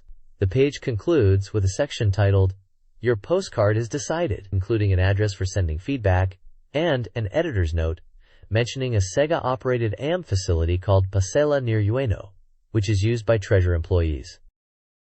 This page is titled, Mega Drive, Mega CD, Third-Party Maker in from Readers of Special, and features a comic strip called Cotton Tonkatchi Theater by Tamura Hideki. The comic depicts characters reacting to in-game scenarios with humorous commentary about colored harpies and wills within the Panorama Cotton game. Below, there's a section titled Nichibutsu's Volume, highlighting the winners of the Monaco quiz. Alain Proust and Ayrton Senna topped the list with 18 and 12 votes respectively, followed by Michael Schumacher and Jean Alesi, each with 3 votes, and Damon Hill and Mika Hakkinen, each receiving 2 votes. The quiz asked fans to predict the Monaco Grand Prix winner, and also mentions a delay in their F1 Circus CD, with the Famega version being promoted. The text concludes with details on how to enter a F1 quiz to win prizes. The next page features the corner section, with regular features and a spotlight on a Korean video game expo attended by Tenjin. The report details the expo, noting that most vendors simply played demo tapes and distributed flyers, with Tenjin and Iya being the only Japanese staff present. The Tenjin booth had monitors, but faced issues due to rental company shortages. The software on display included Master System and Famicom games, with used Famicom games being sold at a high price. At the end of the second day, children were excited to take posters and flyers from the walls. The author noted the underdevelopment of the video game market in Korea. Also featured is a segment from Sammy Kogyo about Return of Fighting Masters, introducing the game by former Tekro employee Fightamasu Takechin. The article promotes Fighting Masters, detailing character profiles like Larry, Morin, and Vio. The page encourages readers to send in their opinions and offers a chance to win custom Fighting Masters illustrations. The addresses for sending in feedback is also included. This page is a full-page advertisement from Santa, a specialist Sega store. It advertises all items including tax, and lists prices for various games and accessories for the Sega Mega Drive. There are special corner sections offering sets of 3 games for discounted prices, 2,500 yen, 4,500 yen, and 5,500 yen. A new software corner highlights upcoming releases like Langrisser, Shining Force, G-League Striker, Eliminate Down, Golden Axe 2i, Steel Talons, Super Thriller 2, Splatterhouse 2, Road Rash 2, and NBA Playoffs. The advertisement also lists prices for a wide range of Mega Drive games like Gain Ground, Sonic the Hedgehog, Double Dragon 2, Streets of Rage, Phantasy Star, Space Harrier 2, and Slime World. Additionally, it features prices for accessories like the MD2 at 10,500 yen, MDI at 8,000 yen, plus 9,000 yen for the enhanced version, and the Mega CD2. The next page is from the Beep Mega Drive August issue and is a strategy guide for 3x3 Eyes, Seima Kurinden, a role-playing game for the Sega Kudrom system. It mentions that this is part 2 of the guide, following the adventures of Yakumo and Pai as they return to Hong Kong from Tokyo. The guide promises to help players navigate the game, including complex dungeons and tricky situations. It also mentions that Misery joins the party, and that this guide will help players from the beginning all the way to mid-game. The content also briefly mentions a girl who looks like Pain in Nanning. This page continues the strategy guide for 3x3 Eyes, Seima Kurinden, now focusing on Hong Kong and Macau. Pai and Yakumo return to Hong Kong and find the Yugi company has been attacked and Rie, Ling Ling, has been kidnapped. They gather information which leads them to Macau to find Steve Ryu, a mysterious psychic. In Macau, they learn Steve Ryu's office has also been attacked. While searching for Steve Ryu, they encounter his sister, Meishin, Misery. Initially, she mistakes Yakumo as being involved in Steve Ryu's disappearance. But after clearing up the misunderstanding, she joins the party to help find her brother and Ling Ling. The guide also notes that more powerful demons appear in the field, so players should be well equipped with medicine and gear. The guide briefly mentions that if the player returns to the Ugeki company after Misery joins the party, they will get information from Kusan, Huangsan, that Ling Ling is safe with him, and they should go to Kutei's, Huangdi's, residence. The next page details the next steps in the 3x3 Eyes, Sema Kurinden strategy. Ling Ling is now safe in Huangdi's mansion, but she is unconscious and only repeats Hotel Royal Sawala. The article suggests leaving Ling Ling in Huangdi's care to investigate Hotel Royal Sawala. The party should now gather information in Macau, focusing on acquiring the best weapons and armor. Hotel Royal Sawala is located north of Macau, and it is noted that the journey to the hotel is dangerous, so good equipment is essential. Apparently, Hotel Royal Sawala has a bad reputation, with rumors of missing female guests and other strange happenings. The staff are said to hide something. The page ends noting that the hotel is directly north of Macau and a fair distance away. Additionally, if the player has the means, it is suggested to try the dog races to earn money to upgrade equipment. This page explores the Royal Sawala interior in 3x3 Eyes, Sema Kurinden, and advises to prepare well before entering, as it's a large dungeon with demons and pitfalls. Leveling up is important, and hidden items can be found in treasure chests. Investigating the hotel reveals disappearances and strange events, possibly involving demons and Steve Dragon's disappearance. The hotel might be haunted, with eerie whispers and the presence of a masked man kidnapping women. Despite being told that Steve Dragon isn't a guest, he's inside the hotel. A captive woman reveals he knows the weakness of Ryuko, the boss of the masked group. The player is advised to rescue Steve Dragon and then escape the hotel together. A locked door requires a special key, which can be found with the help of hotel guests. This page continues the walkthrough for 3x3 Eyes, Sema Kurinden. It details the rescue of Taki after defeating Ryuko and saving Steve Dragon. Ryuko's defeat allows Yagumo and Pai to return to human form, and a celebration is planned by Mrs. Huang. However, during this peaceful time, Taki is kidnapped by one of Benari's henchmen, and the walkthrough focuses on rescuing Taki from the Shinsen Cave, Deep, Immortal Cave. The walkthrough provides maps for the first 3 floors of the Shinsen Cave, noting its 3-layer structure and the challenges in finding Taki. After battling through many demons, the player finally discovers Taki, only for him to be killed by the demon who kidnapped him. Pei is deeply saddened by this, but the group can't mourn for long as Benares demands the human image of Taki. The next page continues the 3x3 Eyes, Sema Kurinden walkthrough, focusing on the search for Pai. After Pai leaves behind a note and disappears from the Huang mansion, Yagumo returns to the Demon Beat Society for information. Steve Dragon and Ling Ling offer to help, and Yagumo sets off to Nane, where Pai was reportedly seen. The guide highlights the importance of finding a traveler named Kuei in Nane's inn. Kuei is a crucial character who needs to acquire treasure from the Northern Hermitage to help his impoverished village. To gain Kuei's assistance, the player must help him search for this hermitage. The guide provides a hint. The Northern Hermitage is slightly north of Nane, but is locked. Details about the key are not available in the village, but can be found with certain actions. Additionally, the page mentions a martial arts master residing south of Nane. Visiting this master and completing a certain event will allow Ling Ling to learn martial arts techniques. This page continues the walkthrough for 3x3 Eyes, Sema Kurinden, focusing on finding the real Pei after discovering the imposter in Nane. The guide reveals that with Kuei and Pei in the party, and having acquired the key, you can finally enter the Northern Hermitage. The walkthrough then details what awaits inside the Hermitage, noting that the treasures are guarded by a powerful gatekeeper. Even with a full party, the battle requires strategy. The guide then moves to the Fukushu arc, following a lead about a girl resembling Pai.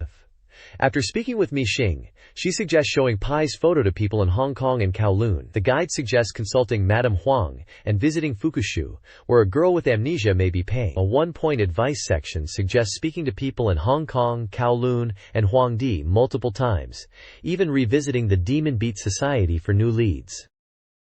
This page continues the 3x3 Eyes, Sema Kurinden walkthrough, focusing on the Fukushu arc. The guide discusses the search for the girl resembling Pai, mentioning that someone in Fukushu might be Pai, but that she has amnesia. It details visiting Fukushu to gather information and encountering an old couple, AYA something, who took a girl to Japan. They express joy at finding her. The quest then shifts to finding the Claw of Shiva, which is apparently hidden. The locals mention that Tsuboji is guarding the item. After getting hints from a local, they discover the location of the Claw of Shiva. A message from Makotoji Mama urges the party to return to Tokyo as soon as possible, but she will keep guard at the Demon Beat Society. The team, now consisting of Yakumo, Ling, and Steve Ryu, head to Tokyo to finally meet Makotoji Mama. There, the team discovers a magazine featuring a girl closely resembling Pain, and the team will continue to search for her. This page promotes two personal computer magazines. OX for MZX1 and X68000, and FM Towns for FM Towns Marty R77AV.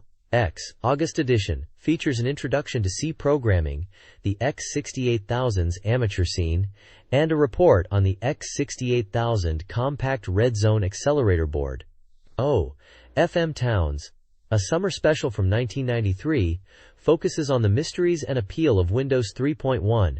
It comes with a special floppy disk, Fat Belly FD Heise No. 6, that includes a graphic editor, Artemis, GS sound source performance data for Towns in GS Play, a 48-dot image printing tool, Purin, a fast text viewer, View, and the fighting game, Iron Fist. The next page is titled Naughty Subcharacters and focuses on some of the enemy monsters from the game. It notes that the monsters are so unique, they are capable of eating the main character male. Several monsters are introduced with descriptions. Tanuki Tribe. These are the first enemies you will encounter. They can only be defeated from behind. Petrified Dragon. A dragon that is stationary on cave walls but shoots fireballs. Woodman Jr., a robot that moves left and right and drops rocks. Horned Bee. A bee with a stinger that attacks with speed. Immature Mono, a baby-like figure that uses electric shock magic and guards treasure chests. Spider. This spider hangs from trees. Touching it will cause damage. The author also talks about an event where people lined up to grab promotional flyers, known as brochure, and were excited about the game. There's a call for graphic developers to join the Sega Falcom team. The author also mentions that those who send mail to the magazine's editorial department mentioning their love of stereograms will be rewarded with a special present. This page, titled Urai Prospects Volume 3, presents an overview of the Urai High School world. It starts with a brief introduction, mentioning the sweltering heat of Utsuho Island, and inviting readers to explore Urai High School. The page features several segments. Double exploration. This section delves into the mysteries of the old library, describing it as a pre-war building with a restricted area that is now a dungeon. It mentions locked entrances, secret passages, traps, and even ghosts. Mega CD. You create Urai Academy. This section includes reader-submitted ideas and experiences related to the Urai Academy setting, including tales of students climbing the school building, incidents involving radiation detection, and other anecdotes, such as students who went to visit the Chinese sister school. Recent activities of Uentai. This section discusses the online and offline activities connected to the Urai Academy setting, including games like Night Sakura Ninpocho and postal correspondence between participants. The page also lists contact information for submitting artwork and contributions to Urai High School. The next page features Konami Sister's Room, Episode 8. Konami's sister mentions that the 1993 Tokyo Toy Show was exhausting, especially while wearing the Sparkster costume. She also mentions seeing Sylphield, which she thought was great. The Konami booth featured a new Mega Drive corner, and the free play of Rocket Knight Adventures and Vampire Killer was a huge success. She laments that Vampire Killer was only 10% complete, and that Castlevania Rondo of Blood for the PC Engine was well made. The page also includes the Konami porting chart, a ranking of Konami games that fans want to see ported. XEXEX and Snatcher are at the top of the list. The Hayasaka Sisters Trouble Consultation Corner features reader questions and Konami Sisters responses. One reader asks if Konami will re-release Snatcher through Takeru. Another asks about the possibility of porting Golfing Greats. Konami's sister replies that she has no information on this topic. There are also photos of someone in a Sparkster costume and Sonic the Hedgehog meeting each other.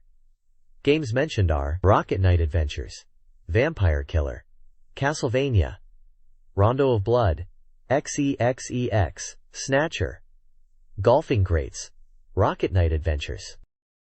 This page from Compile Press features a mix of musings, game announcements, and promotions. The writer reflects on the Sky and their past aspirations, then quickly pivots to shooting games, introducing a game that seems to be up their alley. The article then mentions GG Aleste 2 is in development, with graphics handled by the familiar Spriggan Mark designer. The main character, Alice, has been a long-term project. Alice is described as a charming Space Army lieutenant. The page also announces the upcoming release of Nazo Puyo for the GG+1 compilation, set to release on July 23rd. Players can create their own puzzles. A puzzle submission campaign is also underway, with winning entries potentially appearing in Nazo Puyo 2. The next page features Jam Oji-san's passionate serial column, where he discusses the recent Tokyo Toy Show, noting a strong presence from Sega. The reader asks for Jam Oji-san's thoughts on Capcom's entry into the market and the potential chaos in the game industry. He believes that Sega is starting to show signs of recovery in the domestic market, but he doesn't think Sega will be able to compete with Nintendo on equal footing. Sega's games lack impact compared to Nintendo's, and he doesn't see any groundbreaking changes happening in the next 510 years. He criticizes Sega's current approach as simply imitating Nintendo, and highlights popular action games like Street Fighter II - and Fatal Fury being released on the Mega Drive, as well as RPGs aiming to dominate the market, but he ultimately sees these efforts as inferior to the Super Famicom's offerings. He emphasizes the need for Sega to differentiate itself and offer unique experiences. He also believes that Sega needs to establish a distribution network that is different from Nintendo's, which could involve using supermarkets and convenience stores. Despite his criticisms, he remains optimistic about the future of the Mega Drive market, and mentions games like Puyo Puyo, Rocket Knight Adventures, and Shining Force 2, and Phantasy Star IV, which are expected to be hits. Finally, there is an image of Sylphid, with the caption, Mega CD Expansion Cards Trump Card, Sylphid, and a question submission for readers. The next page is a column by Eric C. Sedensky, discussing the introduction of age ratings for video games in America, similar to the movie rating system. He explains the different ratings, such as G for general audiences, PG for parental guidance suggested, PG-13 for content that may be unsuitable for children under 13, R for restricted, and NC-17 for no one under 17 admitted, and X, which is for adult movies.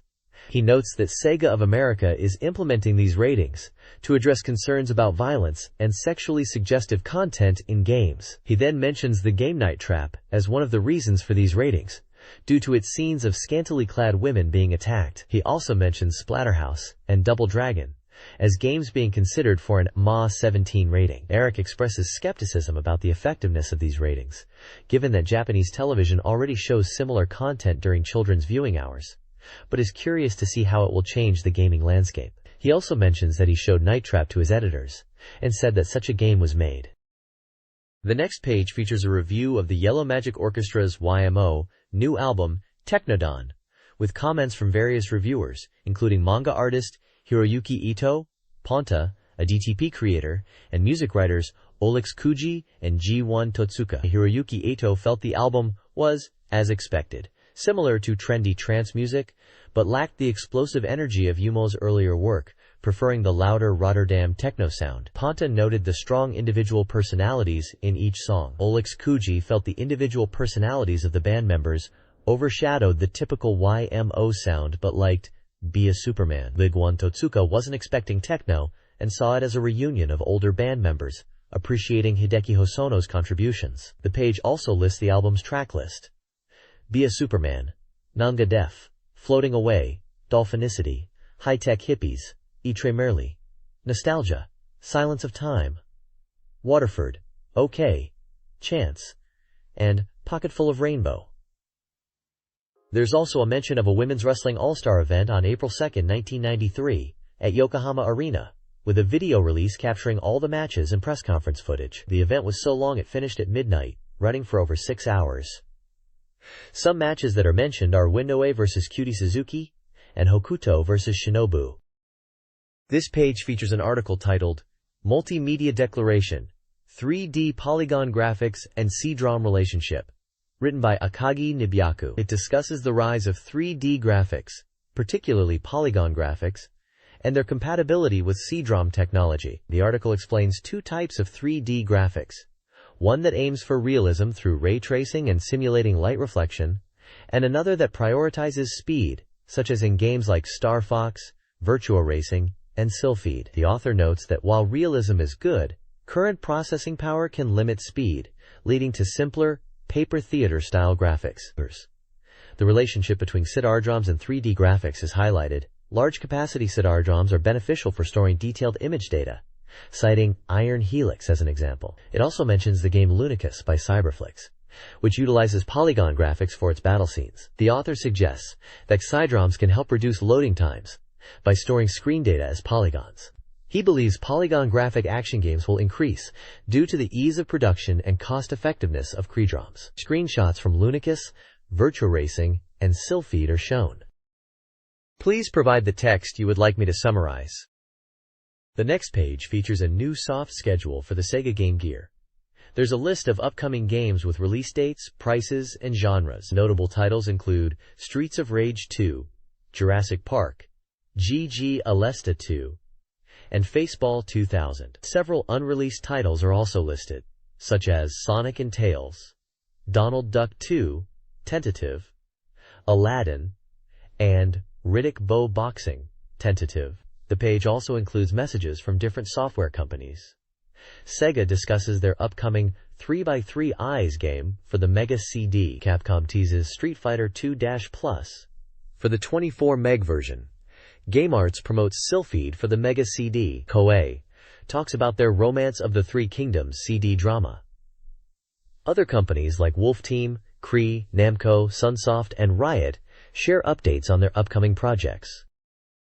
This page is a survey for readers to fill out and send in, focusing on their preferences and ownership of Mega Drive-related products. It includes sections on personal information like gender, age, school/occupation, and the number of Mega Drive games owned. The survey also asks about preferred video game magazines and favorite/least favorite articles from the magazine. A significant portion of the page is dedicated to understanding the reader's perception of appropriate game pricing for Mega Drive titles, with a range of price points listed. The survey also asks about the Mega Drive-related hardware owned, such as the original Mega Drive, Mega CD, Mega Drive 2, and others. The bottom portion lists upcoming or desired games, asking readers to choose up to 3 titles they are interested in, including a selection of games such as Arcus 1, Allshark, B.O.B., Elemental Master, Wonder Library, and more. Finally, there's a list of winners from a June giveaway, featuring names and prefectures of those who won Mega Drive software, Game Gear software, and other prizes. The next page features the Mega Part 2 Hot Menu with a spotlight on NBA playoffs. Bulls vs. Blazers for the Sega Mega Drive. It highlights the ability to relive the Bulls' 2-year championship run, boasting 100% completion and 2-player mode. The page emphasizes the excitement of NBA basketball, focusing on the 1991 championship final between the Chicago Bulls and Portland Trail Blazers. It mentions that the game is officially licensed by the NBA, allowing players to choose from all 16 teams, 8 from the Eastern Conference and 8 from the Western Conference. Players can also create custom teams with all-star selections, enabling up to 20 playable teams in total. The game offers side-view gameplay with realistic player movements and includes a 24-second shot clock. Screenshots showcase gameplay moments and close-ups of player sprites with excited commentary. The write-up also notes that even if you are unaware of the NBA rules, don't worry, the referee is smiling, and if you play too rough it will be against you. The game is developed by EA Victor and was released on July 30th for 8,900 yen. The page mentions other games available, including Gunstar Heroes, McDonald's, Echo the Dolphin, Road Rash 2, Gauntlet, and Marble Madness. This Gunstar Heroes review for the Sega Mega Drive declares it the must-have September game, boasting a 90% completion rate and 2-player support. The article reveals the game's plot, detailing how the once-allied Green Gunstar is now corrupted, highlighting the game's advanced technology, detailed characters, and vibrant graphics. The author urges purchase. The central conflict pits the 4 Gunstars against the evil god Golden Silver, who was sealed on the moon long ago. Emperor Grey seeks to break the seal, while Drive Brown awakens the Gunstars to oppose him, though Green is now brainwashed. The next page focuses on Stage 4 of Gunstar Heroes, showcasing 6 new elements from the stage. This includes Curry Rice, a fortress, Black Beat Stepper, a robot named Pit, the Voltex base, and Minion Soldier. The review highlights the elaborate gimmicks and mentions there are 3 hidden areas in the stage. It also shows the enemies the Gunstars will face and various scenes from gameplay to get through this stage. This page is a Mega Hot menu, highlighting Stage 5 and Stage 6 of Gunstar Heroes. Stage 5, titled Yellow Rescue Operation Start, Dodge the Zako Rush, involves rescuing Yellow, who has been captured by Gray. The page describes the stage as a boss rush of standard enemies, with non-stop action and a wild, exhilarating feel. It also mentions the ability to ride a sexy leg that allows you to move unnoticed. The review also briefly touches upon the Sunset Highway stage. Stage 6. High-speed universe battle, plunging into outer space, suggests Gray's destination is the moon.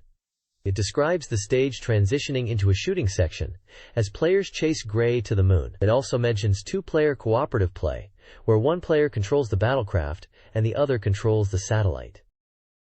The next page, another Mega Hot menu, features McDonald's Treasureland adventure for the Sega Mega Drive/Genesis. The page introduces the game as a highly anticipated title, featuring Ronald McDonald, with the game in development for a long time, featuring impressive graphics, gimmicks, and surprising events. This issue focuses on Stage 2, highlighting its exciting locations and comical enemy characters. Stage 2, Magical Town, features gameplay on a train and the need to avoid danger. There is a section on Boss Babylonian, advising that he can be attacked when he eats Donald's gems.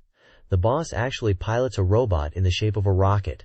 The page also previews Stage 3, Magical Sea, where Ronald rides on a wooden ship. The developers comment on the game, and that players should be on the lookout for Pramnon. Also included are character profiles like Katrina, Miroon, and the mid-boss character. This page introduces Echo the Dolphin for the Sega Mega Drive/Genesis, describing it as a puzzle adventure game set in the ocean. The tagline says, "The maternal sea is full of overflowing brilliance." The game focuses on Echo, a dolphin who embarks on a quest to find his missing companions. The page highlights the mysterious elements of the game, involving crystals and puzzles. The page details the controls. Pressing the A button uses Echo's sonar for communication and attack. Quote, pressing the B button initiates a dash. Quote, holding the A button uses sonar to map surroundings. Pressing the C button allows for faster swimming. The storyline involves a sudden vortex that scatters Echo's friends, driving his adventure. The page highlights that mastering the controls is crucial to enjoying the game, and the real-life sonar use of dolphins. There are also screenshots showing gameplay, and the mysterious crystals that provide knowledge. The next page is about Echo the Dolphin, and is titled The Mega Hot Menu. It describes the various movements Echo can perform, and highlights the dolphin's jumping abilities, which are controlled by the B and C buttons. The game features both vertical and horizontal jumps, with a recommendation to master the latter. The page also warns that Echo needs to breathe to survive, and introduces the concept of an oxygen meter, emphasizing the need to find air pockets while underwater. Eating small tropical fish restores Echo's health. There's a section titled Dolphin-Free Research, which highlights the Inoshima Aquarium and its dolphin shows, which last about 30 minutes. The page features comments from a writer, Sakuyama Gunso, who expresses being moved by the dolphins and encourages readers to visit them. The article also features a testimonial from a trainer, Yokoyama, who talks about the animal's diet and care. The final section features Sega staff's thoughts on Echo the Dolphin, describing the game as a work of love that captures the beauty of the ocean and the joy of swimming as a dolphin. They encourage players to experience the game and feel the ocean. It notes the Genesis version has different difficulty and traps. This page, another Mega Hot menu, features Road Rash 2. It warns children not to imitate the game's actions and boasts 100% completion for two-player battles. The text highlights that Road Rash is not just about speed, but about fighting other riders to win.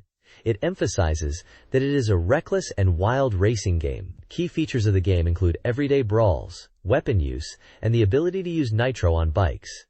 The game warns players about the police, who will find them if caught. It also sets a goal of finishing in the top 3. The article describes the 5 courses of the game, and explains that finishing in the top 3 allows players to access higher-ranked courses. It suggests saving money to buy high-performance bikes to defeat rivals. The courses are Alaska Gold Rush, Tennessee Smokin' Mountain, Arizona Fudu's Revenge, Hawaii Molokai Express, and Vermont Maple Run. The page notes, the major difference from the previous game is the ability to play with two players simultaneously and encourages having fun without starting too many fights. Finally, there's a comment from the manufacturer stating that the Road Rash series is unique for having attack buttons and that this version includes two-player mode and police attacks with 120% more excitement. The next page, in the Mega Hot menu, spotlights Gauntlet on the Sega Mega Drive. It announces the game is nearing release and is 100% complete, supporting up to 4 players. The article provides an overview of the original arcade game, explaining it involves navigating dungeons, shooting enemies, and using magic to clear levels. The Mega Drive version is a complete port with added modes. The article recommends the Sega Tap for 4-player action and says it creates a sweet 4P experience. Character classes in the game are highlighted, including the warrior with strong attack power, the wizard with powerful magic, the Valkyries as a balanced character for beginners, and the elf with high speed and magic. There are 3 game modes: arcade, battle, and quest, each with specific content. A brief note from the developers expresses excitement for the release, mentioning the 4 game modes, Japanese/English language options, and 4-player support. They suggest pre-ordering to avoid missing out on the game. The next page focuses on Marble Madness for the Mega Drive, touting it as a perfect arcade port that achieves 100% completion. It supports 2-player simultaneous play. The article describes Marble Madness as an action game developed by Atari Games in 1984, noting its unique trackball control and popularity in Japan. This Mega Drive version is compatible with the Sega mouse and meticulously recreates the arcade experience, improving on elements that were lacking in the Genesis version, such as enemy movements, music, and display aspects. The gameplay is highlighted with descriptions of what happens when the marble falls from heights or collides with enemies. It also introduces enemies like Steely, which can be avoided to save time, Slinky, which tries to eat the marble, and oozes, which dissolve the marble if touched, as well as beneficial magic wands. The article then gives tips for navigating 3 stages. Stage 1 is an easy warm-up, Stage 2 introduces enemies, and Stage 3 features narrow paths requiring precise control. The page also shows the location for a lucky bonus. Finally, a message from the developers says not to underestimate the game, cautioning that even skilled players may find it challenging. This page is dedicated to the Real Mahjong Tournament, Volume 1, celebrating the release of Django World Cup and Django Toryumon. This event features a face-off between Victor Entertainment, Game Arts, and BeepMD's editorial department. The focus is on a strip mahjong tournament, with rules that involve players removing clothing from the accompanying female models based on who wins or loses rounds. For example, if a player is assisted by a girl and gets tiles taken or scores a win, the girl has to remove a piece of clothing. Losing players must provide reader presents depending on their ranking, and the tournament's final rankings are based on point scores after the last round. The participants include Nan Kuki from Victor Entertainment, Miyagi Takeshi from Game Arts, Shibuya Yoichi, and Maydate O from BeepMD. The models are Nanase Rumi and Katagiri Yuki. This page is about Shining Force 2 and the enhanced system. The page highlights the live cinema battles with powered-up features. It showcases an in-game screenshot of a battle between the hero Bowie and the enemy Executor. The article mentions that there was a demo at the '93 Tokyo Toy Show. They explain some improvements from the previous game, like increased job classes and more elaborate special attacks. The name of the main character has been decided and is now Bowie. The page then discusses the tactical battle system of Shining Force. It mentions that while the first game was popular for its simulation-style battles, the second has about 30 diverse characters and jobs for party customization. It also notes a criticism of the first game, that the story was overshadowed by the battle system.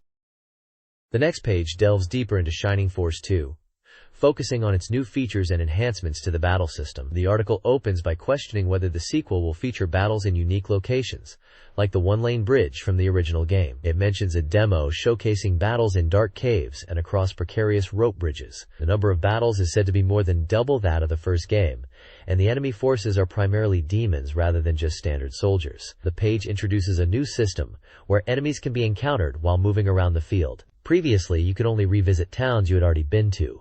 Now, you can take the fight to the enemy. The new system allows random encounters while traveling between locations. This adds a sense of realism, as remnants of defeated enemies may still be present, creating a more traditional RPG experience. The article assures players that the enemy numbers and strength are balanced, based on battles cleared earlier. The article also has screenshots from the game, featuring battles against enemies such as a golem and a griffon, and highlighting some of the battlefields like in rivers and castles. It mentions that the battles on the field are similar to the first game, and you can move freely after clearing them. It concludes by showcasing screenshots of battles from the first Shining Force, highlighting elements like battles in towns, the use of different terrains, and the animation.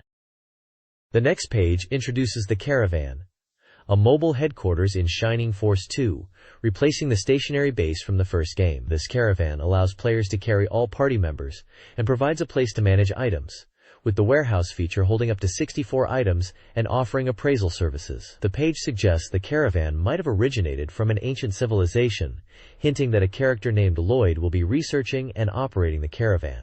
This links to the ancient ruins and caves that will feature in the game's story. The article mentions improvements to town commands, making it easier to interact with objects and characters. C button presses are more context-sensitive, and a dedicated search command allows for thorough exploration. There are also improvements to shops and churches. For example, shops will let you equip items there and then, and the church can heal status ailments. This page delves deeper into the story of Shining Force 2, focusing on the character of Jippo, or Xylo in international versions, a thief who is revealed to have stolen treasure from an ancient cave. The protagonist and company confront Xylo, who then comes clean and offers to join the party. The article also discusses the kingdom of Galam, a former ally of Grandseal, who appears to be on the brink of war. The king is furious, and Galam's army is preparing to invade Grandseal. The page includes screenshots of these events, and also a 3D dungeon and a rope bridge area that players will navigate. It highlights new areas and enemies to be discovered, with dungeons and rope bridges being just some of the surprises in store.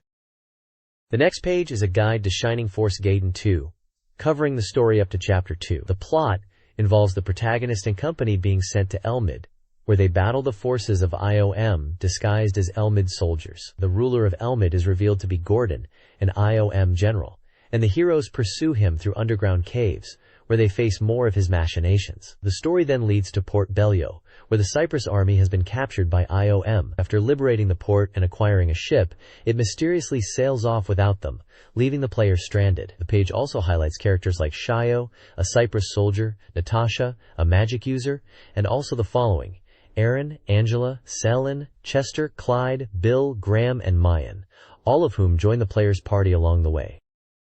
This page focuses on Sylphid for the Mega CD. It highlights improvements made to the game, including changes to the weapon selection screen and tweaks to the option weapons. The wide beam main weapon has been renamed Phalanx Beam, and its functionality has been expanded to allow for left and right attacks. Option weapons have also undergone significant revisions. The Graviton Bomb replaces the Null Bomb, now creating multiple explosions for both attack and defense. The Photon Torpedo remains unchanged, while the EMDS replaces the Counterslash, now functioning as an electromagnetic defense system that rotates around the player's ship. The Antimatter Bomb replaces the Supernova, dealing significant damage to single targets. The next page focuses on the technical achievements of Sylphid, particularly its use of advanced CG and video techniques. It aims to explore how these techniques translate into the game. The page describes the use of fractal and random modeling for creating natural-looking terrain and asteroids. It mentions the implementation of light-sourced polygons for realistic shadows, the use of NASA-provided images for background mapping of nebulae, and multi-layered scrolling for depth. It also talks about ray tracing for realistic reflections. The page features screenshots to illustrate these points, highlighting the diverse and detailed environments achieved in the game. It mentions that the asteroid shapes are unique due to the random modeling, and that the backgrounds make use of NASA imagery. This page delves into the technical aspects of Sylphid, with insights from its developer, Mr. Miyagi. The page highlights features like the game's explosions, which use a special effect to mimic the appearance of black circles within the light, even though this isn't realistic. It also discusses the 1/3 compression ratio achieved through high-speed compression and decompression processing, which allows the game's backgrounds and polygon characters to fit on a single CD. The explosions are created through the calculated scattering of polygons and the pushing out of polygons when lasers penetrate objects. The developer interview reveals gameplay design choices, such as limiting the initial weapon to the forward beam and making others available through high scores. Option weapons are limited to one type per stage, while the main weapon remains available at all times. The use of option weapons now depletes an energy gauge instead of shield strength, with about 10 uses per stage when full energy, and energy replenishment via items, points, and clear bonuses. The shield system remains unchanged, allowing for about 2 hits, with a game over on the third. Continues are limited to 3. There are also 2 difficulty levels for players to choose from. This page showcases the progression of level development for Sylphid, revealing that all 12 stages are complete and only game balancing remains. The final stages have been finished, and they are spotlighting the moon stage from Area 9 this month. The page highlights the use of multi-layered drawing in its visuals. It notes that even the craters are unique due to random modeling. The opening sequence will feature English story text with Japanese subtitles for clarity. The page also offers a sneak peek at areas up to Area 6, and teases that the opening demo features the network being jacked with Japanese subtitles running below for accessibility. A featured section, Series of Love Photo Theater, the Japanese's Class Mobile Cannon Explosion Edition, is a series of images depicting the destruction of the Japanese's Class Mobile Cannon by an ally's beam cannon. This scene can be seen in Area 8 of the Mars region, where the player battles against the rebellion's large fleet. The Nationalize's Class Mobile Cannon is made of 1037 polygons. The next page highlights the Sylphid gameplay from Area 1 and Area 2, showcasing the game's visual improvements and asteroid levels. Area 1 takes place in space, with the player engaging in combat after a planet is destroyed by large asteroid destruction missiles. Area 2 takes place in an asteroid field, where the player must evade both enemy fire and ice asteroids. The page focuses on how the player avoids these obstacles and also shows friendly support fire. The next page continues the coverage of Sylphid. It details Area 3, where the player encounters a large enemy battleship after intercepting a communication about a large battleship attacking a different immigrant planet. The player must navigate through the battleship's defenses. It also covers Area 4, in which the player penetrates a construction zone inside a battleship. The zone is fortified with enemies. Despite the player's best efforts, the player gets ambushed and is stuck, trying to destroy the enemy fleet. The reviewer notes that the ship's armor is extremely durable. This page continues with the coverage of Sylphid, focusing on Areas 5 and 6. Area 5 deals with hyperspace combat, initiated to avoid a delay in the operation. The Sylphid ship is ambushed by a special attack force of enemy destroyers, requiring the player to eliminate waves of enemies while warping. Battleships appear after warping, and the reviewer recommends to keep shooting them down. The battles continue with enemies appearing from all directions in hyperspace. Area 6 is in an asteroid belt. The player must navigate asteroids broken apart by lasers and engage in battles with enemy fleets amongst them. Friendly ships will provide assistance, and after clearing the asteroid field, the player will face defense satellites and new destroyers. This page is an advertisement for the Sega Mega CD. It touts Sylphid with the tagline, "Speed 6B cordless, leave it to Wonder Mega." It emphasizes the game's impressive visuals, including detailed backgrounds, fractal graphics, ray tracing, and polygon explosions. The page also highlights the music, describing it as festive and fun. The game, Kyo Flying Squadron, is shown, referencing its quirky setting from Edo-era Japan to space, and characters like the military, gods of fortune, Tanuki, and Octopus, alongside the heroine, Rami. Also promoted are 3x3 Eyes, as a role-playing game with a new character exclusive to the Mega CD, alongside gameplay shots from Sylphid. The ad mentions the upcoming release of an electronic publishing decoder cartridge for the system, as well as the high-end Wonder Mega RGM1 system. The next page showcases the Wonder Mega RGM2, emphasizing its high-quality visuals and sound. It features a 6-button cordless pad and supports both Mega CD and Mega Drive software. The system also boasts multimedia capabilities, functioning as a CD graphics karaoke machine, a high-performance CD player, and a data machine for electronic publishing software with an optional cartridge. The page also lists features such as Mega CD and Mega Drive game support, CDG karaoke, electronic publishing, and CD player functionality. The model number and price, 59,800 yen, excluding tax, are also indicated. This page is a feature titled, It's Showtime, highlighting the 93 Tokyo Toy Show. The main focus is on Sega's presence at the show, specifically their new software and hardware. There's a section showcasing Sylpheed, noting its impressive polygon graphics.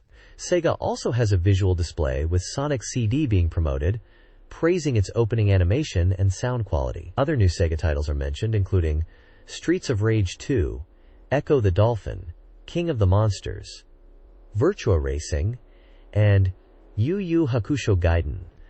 There's also coverage of an Active 8er full-body controller being demonstrated by a model on stage. The page includes a brief interview with Sega's heavy-duty development division manager, discussing the integration of internal and external development teams to produce better products.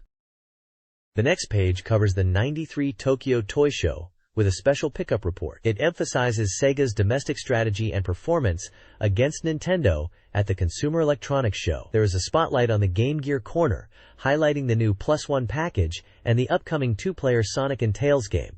The Sega Pico is also featured. A large section is dedicated to the third-party booths, with Victor Entertainment's Thunderhawk, Tengen's F1, and Sims' Shin Megami Tensei mentioned as titles shown.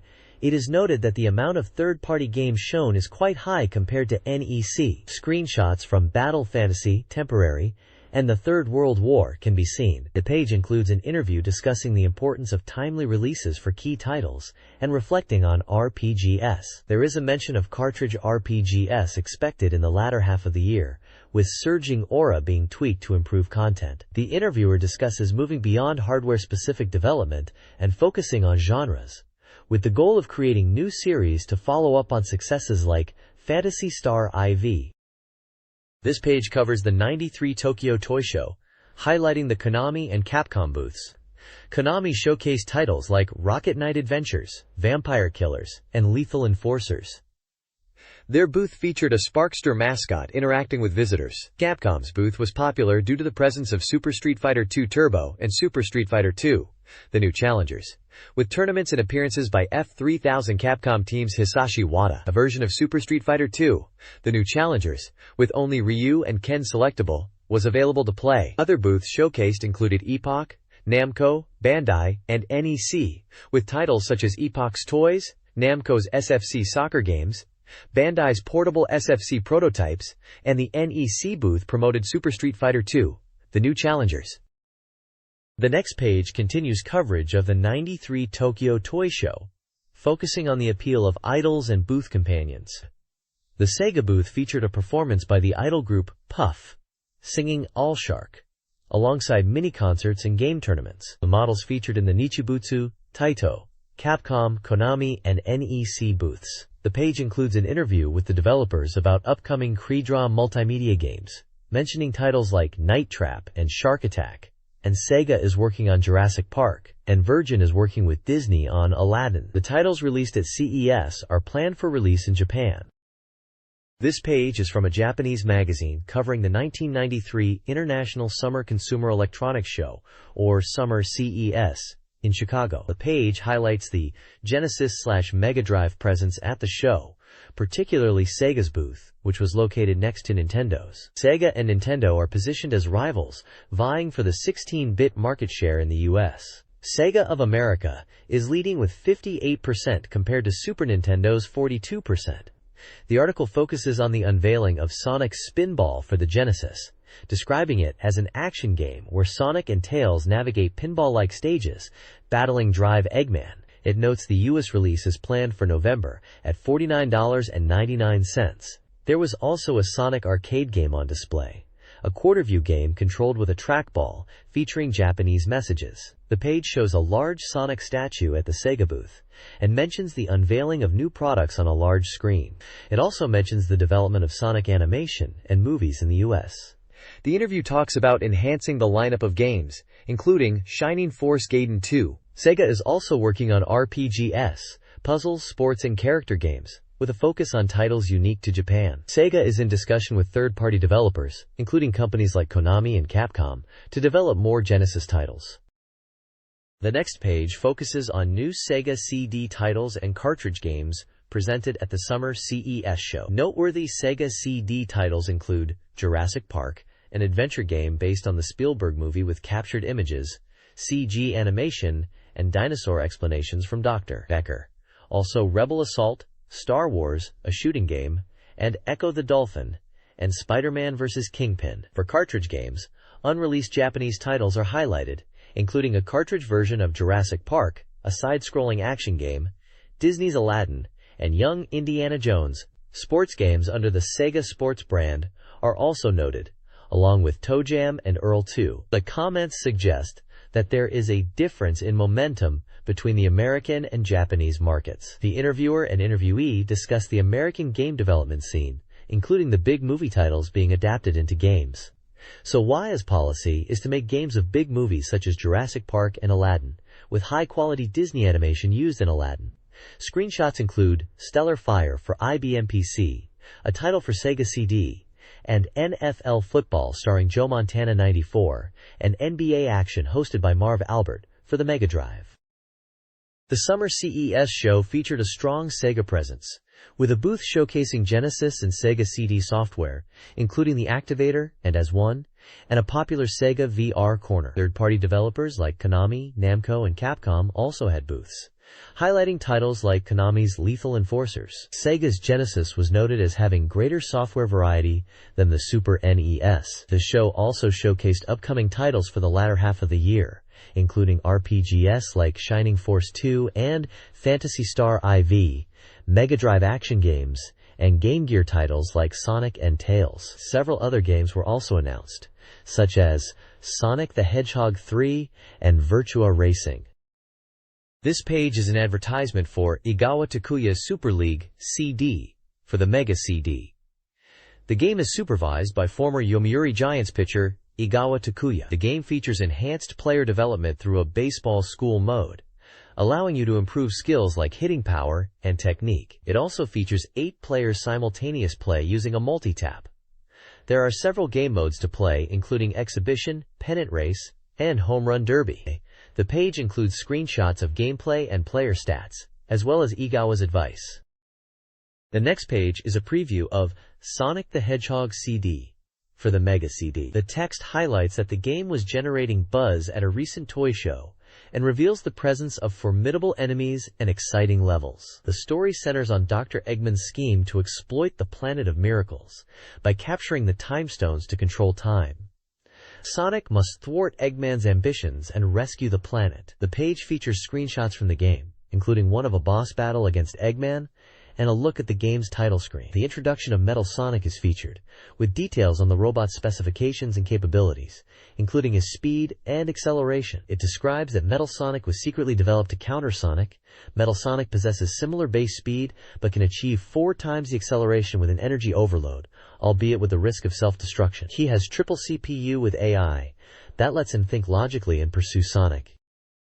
This page is a deeper dive into Sonic the Hedgehog CD for the Mega CD. It starts with Amy being kidnapped, prompting Sonic to traverse time and space. We see screenshots showcasing Amy's appearance in the game, and Sonic warping through time, altering the level's design between past and future. The past is indicated by a life counter on the bottom left of the screen. The game's plot revolves around Eggman transforming Little Planet's flora into mechanical versions, scaring away the animal inhabitants. Sonic resolves to save the planet. The page highlights that defeating enemies results in flowers appearing. The magazine reveals all the round names, which are Palm Tree Panic, Collision Chaos, Tidal Tempest, Quartz Quadrant, Wacky Workbench, Stardust Speedway, Metallic Madness, and the final boss, Final Fever. The reviewer notes that there are fewer rounds compared to Sonic 2, but hints at hidden secrets. They also mention that the Toy Show demo featured a 3D stage, similar to Pilot Wings, on the Super Famicom, which they hope to cover in more detail next month. There is mention of animation in CD games, and mention that 2-faced stages offer traps. This page provides a preview of Kyo Flying Squadron for the Sega Mega CD.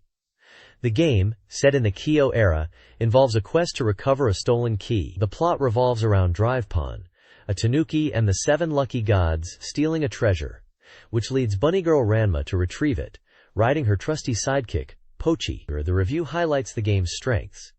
It's noted that unlike many games of the time, this one breaks the mold with its comical characters and polished gameplay. The game takes full advantage of the MegaDrive's capabilities to deliver an imaginative story.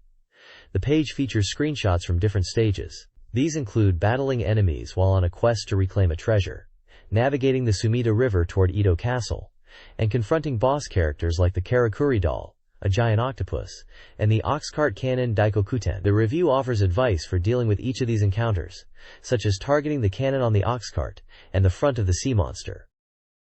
The next page is about Kyo Flying Squadron on the Mega CD, highlighting its comedic elements and use of the CD format. The game features effective performance and narration, and the stages are presented like episodes with previews, and the voices and sound effects are described as cute, especially from the enemy characters. The page shows several screenshots of different stages, including navigating the sewers to reach Edo Castle, fighting human-powered subway cars, and battling American military units. It offers gameplay tips for dealing with enemy formations and bosses, such as the Daruma Squad and the black ship Sanfuawa. The main enemy is Dr. Porin, who utilizes animal-based forces in strange combinations, as well as battles against American and Russian forces. The game's story involves a quest for the Ark, and is told across 7 stages. There is also a brief description of the plot, which involves the protagonist traveling to Russia and beyond in search of a secret treasure. Dr. Pon's role in the game and the mystery surrounding the Ark is discussed. This page from BeepMD focuses on Monkey Island on the Mega CD, framing it as a quest to fulfill childhood dreams. The game is described as adventurous and enjoyable for adults due to its unique dialogue and scenarios, and the action relies on simple command selection. However, solving puzzles requires clever item use and careful attention to character dialogue. The article outlines 3 challenges in the game: swordsmanship, thievery, and treasure hunting, and provides tips for progressing through the swordsmanship part. You'll need to acquire a sword from a shop, then seek training from a swordmaster, and then engage in street fights with pirates to hone your skills. The shopkeeper is key to finding the swordmaster. The page also includes screenshots from the game, including circus tents and sword fights. This page features a guide to help players through various challenges in The Secret of Monkey Island on the Sega Mega CD. The guide begins with advice on thievery, noting that items are crucial. It explains how to secure the 8-tarmed idol from the mansion, advising players to combine meat with another item to distract the guard dog, and also to seek help from the prisoner. For treasure hunting, the guide suggests buying a map from a man in town, acquiring a shovel from a general store, and using a dance step-coded map found in the forest, with hints based on the first letter of each step. The next section describes Guybrush's return to Scumbar after clearing 3 challenges, only to find the governor has been kidnapped. The guide tells you to save the governor, and notes the lack of available crew members. The article also explores the difficulty of recruiting a crew, noting that LeChuck took the governor to a hideout on Monkey Island, and a crew is needed to reach the island. It also touches on the challenge of finding an affordable ship, and shows Stan's previously owned vessels. Screenshots highlight dramatic moments from the game. The article concludes by calling Monkey Island a highly recommended adventure game, with engaging scenarios and modern gameplay, suggesting players who enjoyed the foreign version should try it again. This page is an advertisement for the Sega Mega CD game Dynamic Country Club, emphasizing its user-friendly features and graphically pleasing polygon visuals, made possible by the CD-ROM's large capacity. It highlights how it allows for up to 4 players. The ad boasts of its customizable golf game experience, allowing players to freely select clubs, balls, and even their caddies. It features a golf tutorial mode for beginners and more experienced players. The guide also includes a dictionary of golf terms and advice from the club's owner. The page also mentions that it is possible to play with up to 4 players in different game modes, and also shows screenshots of the game. The next page showcases the Mega CD game, Cyborg 009. The preview emphasizes the game's blend of visuals and gameplay, describing it as a final check before release. The game features 2 modes: action stages and visual scenes. In the action mode, players will experience rocket punch attacks and high-speed scrolling levels, where special weapons and items can be collected for power-ups. The visual scenes, a Telenet specialty, are beautifully rendered and enhance the storyline with voice acting. The preview expresses hope that the game will be well received, summarizing the game as a faithful adaptation of the original source material. The page also mentions key characters from the Cyborg 009 series. This page focuses on the Mega CD version of Might and Magic 2i, Isles of Terra. It highlights the improved visuals, especially the opening scenes and enemy animations, and emphasizes the series' unique art style. The text mentions that player character portraits are now displayed, reflecting their changing status. The reviewer appreciates the detailed graphics in locations like shops and guilds. The enemy animations are also praised, particularly in dark dungeons, where the approaching enemies create tension. The reviewer focuses on how enemy animations in battle are the life of the game, with unique character designs and smooth movements. Screenshots highlight various monsters and locations within the game, including taverns and battle screens. There is mention of werewolves and wizards. The next page introduces the Sega CD game Dai Seikai, Great Political World, from a political perspective, calling it a political reform simulation. The game is described as a comical simulation where a young secretary aims to become prime minister, with adventure and board game elements. The article notes that real-world political campaigns are currently happening in Japan. The page offers tips for doing well in elections in the game, such as engaging in activities that please the local population to gain points, which is similar to an adventure game. Players can choose TV to trigger events such as attracting a bullet train or forming a baseball team, and newscasters will provide feedback. Additionally, when an election is called, the game changes into a board game format. The content of the speeches during the game is decided by a roulette wheel. The success of the roulette also affects the amount of votes gained. The article also includes images of the game screen, showing fundraising, relaxation activities, television segments, and speech scenarios. The article stresses the importance of gathering information through television to understand what the public desires. The text also emphasizes the need to gather funds and maintain health, highlighting the characters within the game. This page is a preview of Allshark, an upcoming RPG for the Mega CD. It highlights the game's unique command system and describes it as a space-themed RPG with unconventional elements. One notable feature is the Operation command, inspired by the development team's earlier work on Emerald Dragon. The article explains how players can consult with party members for hints when stuck, and discusses the individual skills each character possesses. For example, Scrap Joe can repair mechs and create new ones from spare parts. The page includes screenshots of menus and gameplay, showcasing the character stats, equipment, and special abilities. It also provides a glimpse into conversations between characters, offering clues and insights into the game's progression. The game is reported to be 80% complete, developed by Sandstorm, Polydor, and will be priced at 8,800 yen. The game will include an original soundtrack and an image song by the girl group Puff. The next page of this magazine focuses on the tactical elements and battle scenes in Allshark. The game employs a top-down tactical battle system, offering over 100 different map patterns. The page details the battle flow, from choosing commands, attack, special abilities, items, etc., and selecting attack targets, to claiming victory and earning experience and credits.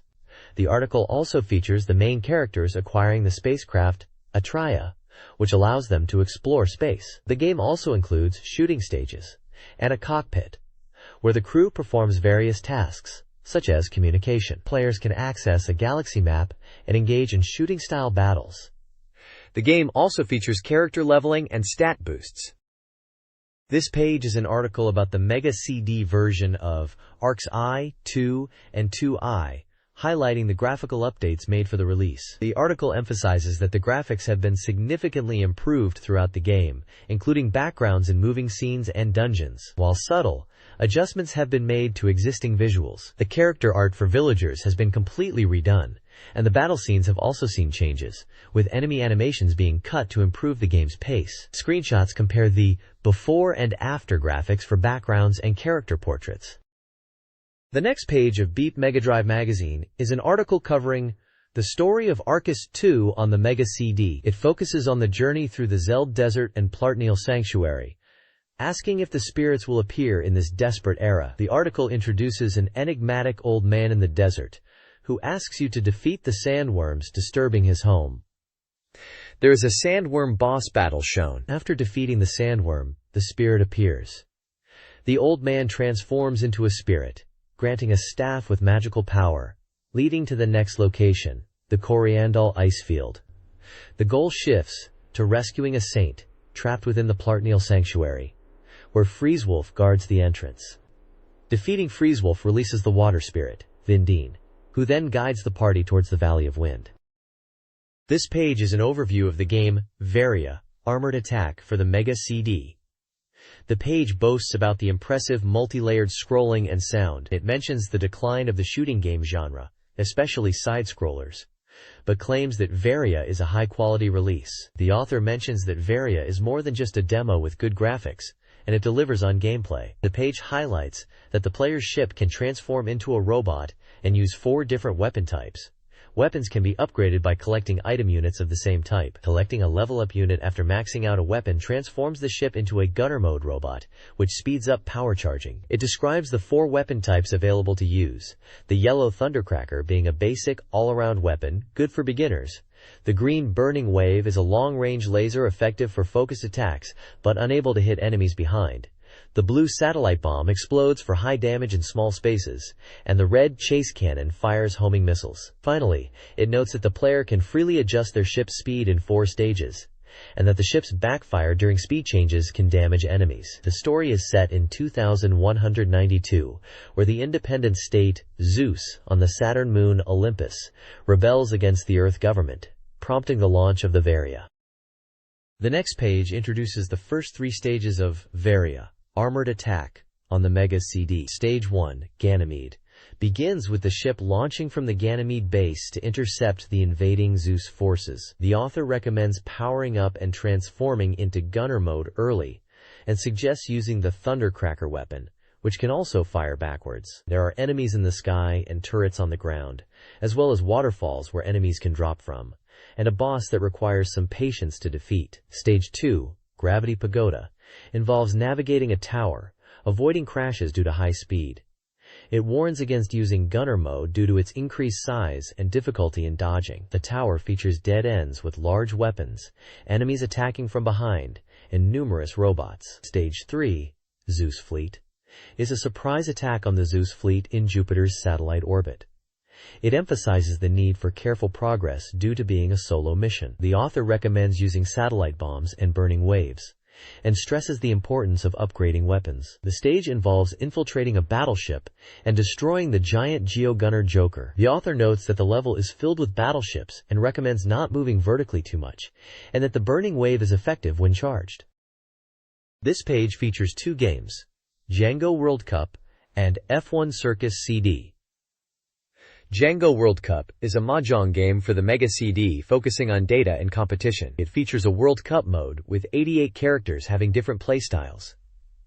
The game emphasizes data, allowing players to register and save detailed game information, and it includes individual records, allowing you to research your own style and also battle against yourself. F1 Circus CD is a racing game for the Mega CD, focusing on realistic F1 racing. It uses detailed data on chassis, engines, tires, and courses from past F1 seasons. Players can race with cars from different eras, including early cigar-shaped cars, wing cars, and turbo cars, offering detailed settings adjustments. You can select courses like Phoenix, Interlagos, Imola, and Monaco, and cars from the 1991 to 1993 seasons.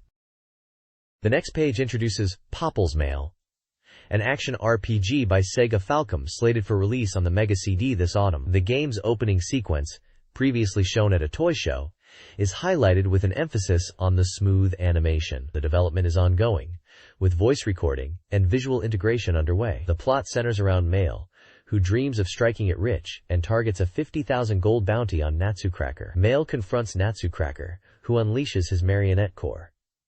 Mail fights them off but is eventually overwhelmed, forcing her to flee. The lively and cheerful action RPG promises a fun adventure with Mail and her companions. The page also mentions the voice cast, including Megumi Hayashibara as Mail. There are also comments like, "Smash the enemies, aim for the treasure," and a quote from Natsucracker. This page is a Mega CD press feature, spotlighting the upcoming Mega CD port of Sengoku Densho, known as Sengoku internationally. The article expresses excitement about bringing the Neo Geo beat-em-up to the Mega CD, highlighting the potential for enhanced sound and scaling effects. The text discusses the game's background as a unique side-scrolling action title from the early Neo Geo era, where players can rescue and recruit additional characters, a ninja, a martial artist, and a ninja dog to join their team. It anticipates enhanced, synthesized audio and stage effects. There are screenshots comparing the original and Mega CD versions, showcasing scaling and audio.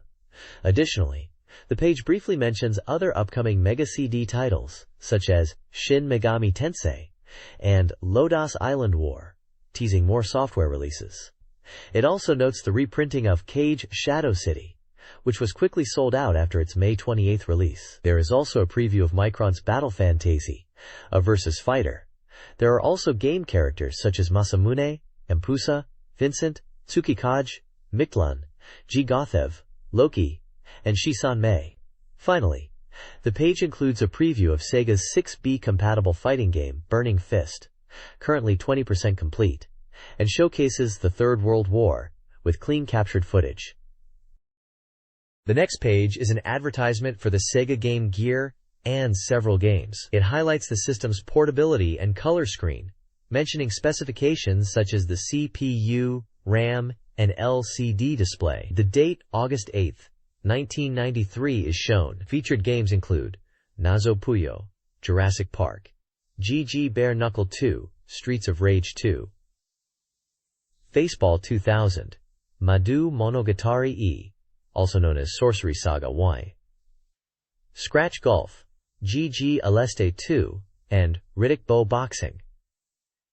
The main focus is on the upcoming RPG, Hisui Maru. The text also touches upon Sega's sales success with the Game Gear, and their strategy to boost sales with price reductions and re-releases of popular titles. It also discusses the setting and story of Hisui Maru, and features in-game character art for Hisui Maru and Kaguya. Lastly, the page mentions a new +1 set package, featuring Sonic the Hedgehog 2 and Nazo Puyo.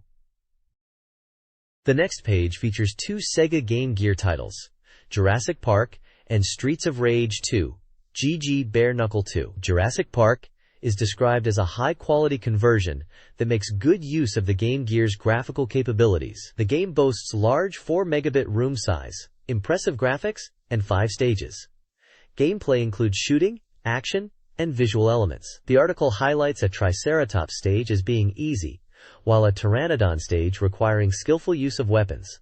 The Velociraptor stage is noted as being difficult. Streets of Rage 2, GG Bare Knuckle 2, is described as a well-made adaptation of the Mega Drive version. It mentions the absence of the simultaneous two-player cooperative moves from the Mega Drive version, but the addition of unique special moves for each character. The PSG sound is noted to be slightly underwhelming, but the quality of the port is high. The article mentions a two-player mode using a link cable, noting that the difficulty is easier than in single-player due to fewer enemies appearing on screen. The characters Axel, Blaze, Sammy, Skate are shown.